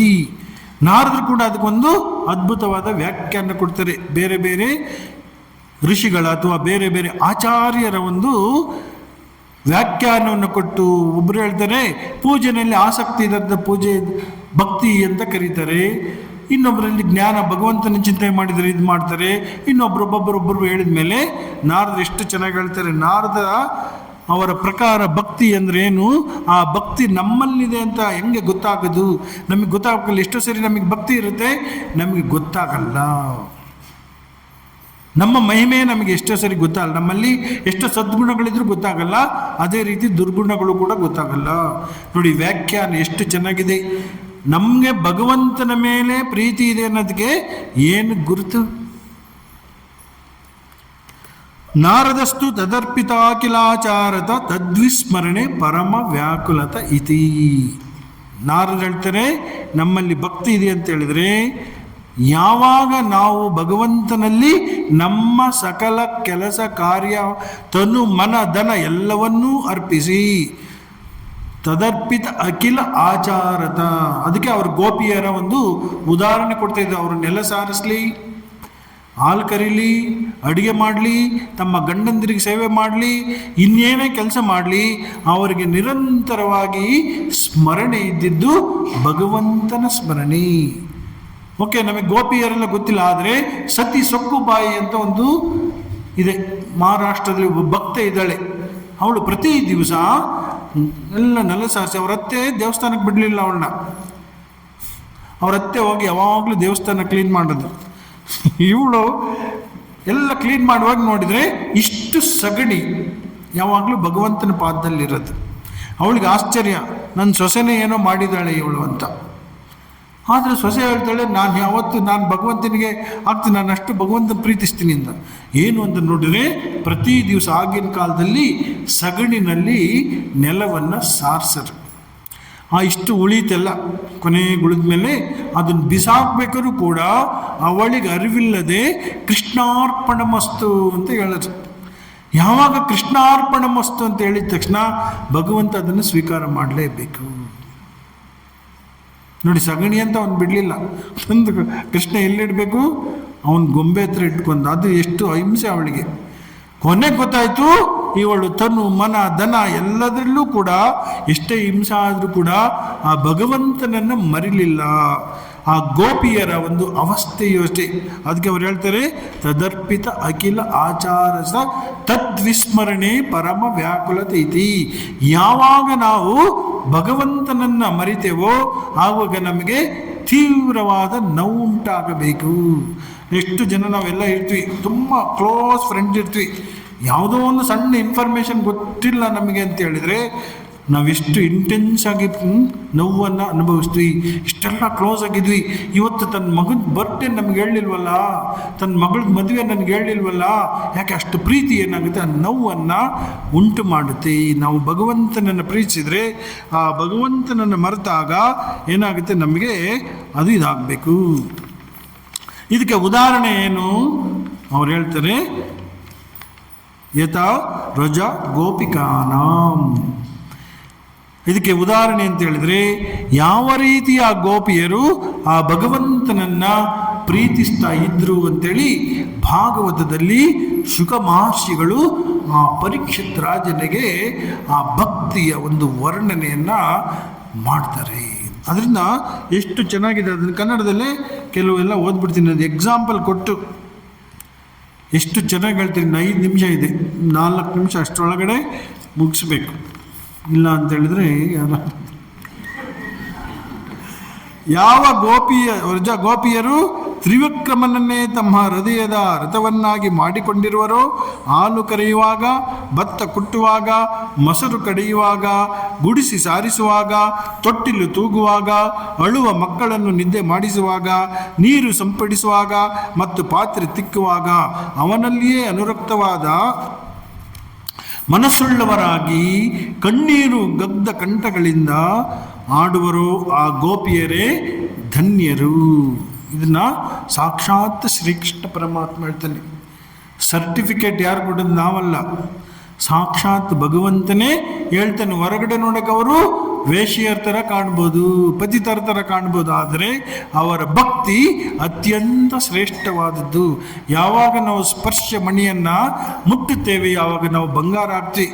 ಯಾರು ಬೇಕಾದರೂ ಈ ಜಗತ್ತಿನಲ್ಲಿ ಏನು ಬೇಕಾದ್ರೂ ಅಂದ್ಕೊಳ್ಳಿ, ಆವಾಗ ನಾವು ಆ ಸ್ಪರ್ಶ ಮಣಿಯನ್ನು ಭಗವಂತನನ್ನು ಮುಟ್ತೇವೆ. ಅವನಲ್ಲಿಯೇ ಮನಸ್ಸಿಟ್ಟವರಾಗಿ ಅವನ ಮಾತನ್ನೇ ಆಡುತ್ತಾ, ಅವನಿಗಾಗಿಯೇ ಕರ್ಮ ಮಾಡುತ್ತಾ, ಅವನಲ್ಲಿ ತನ್ಮಯರಾಗಿ ಅವನ ಗುಣಗಾನಗಳನ್ನೇ ಆಡುತ್ತಾ ತಮ್ಮ ದೇಹಗಳನ್ನೂ ಮರೆತು ಬಿಟ್ಟರು. ಈ ಜಗತ್ತಿನಲ್ಲಿ ಅತ್ಯಂತ ಪ್ರಿಯವಾದ ವಸ್ತು ನಮ್ಮ ಶರೀರ, ನಾವು ಪ್ರೀತಿಸ್ತಕ್ಕಂಥದ್ದು.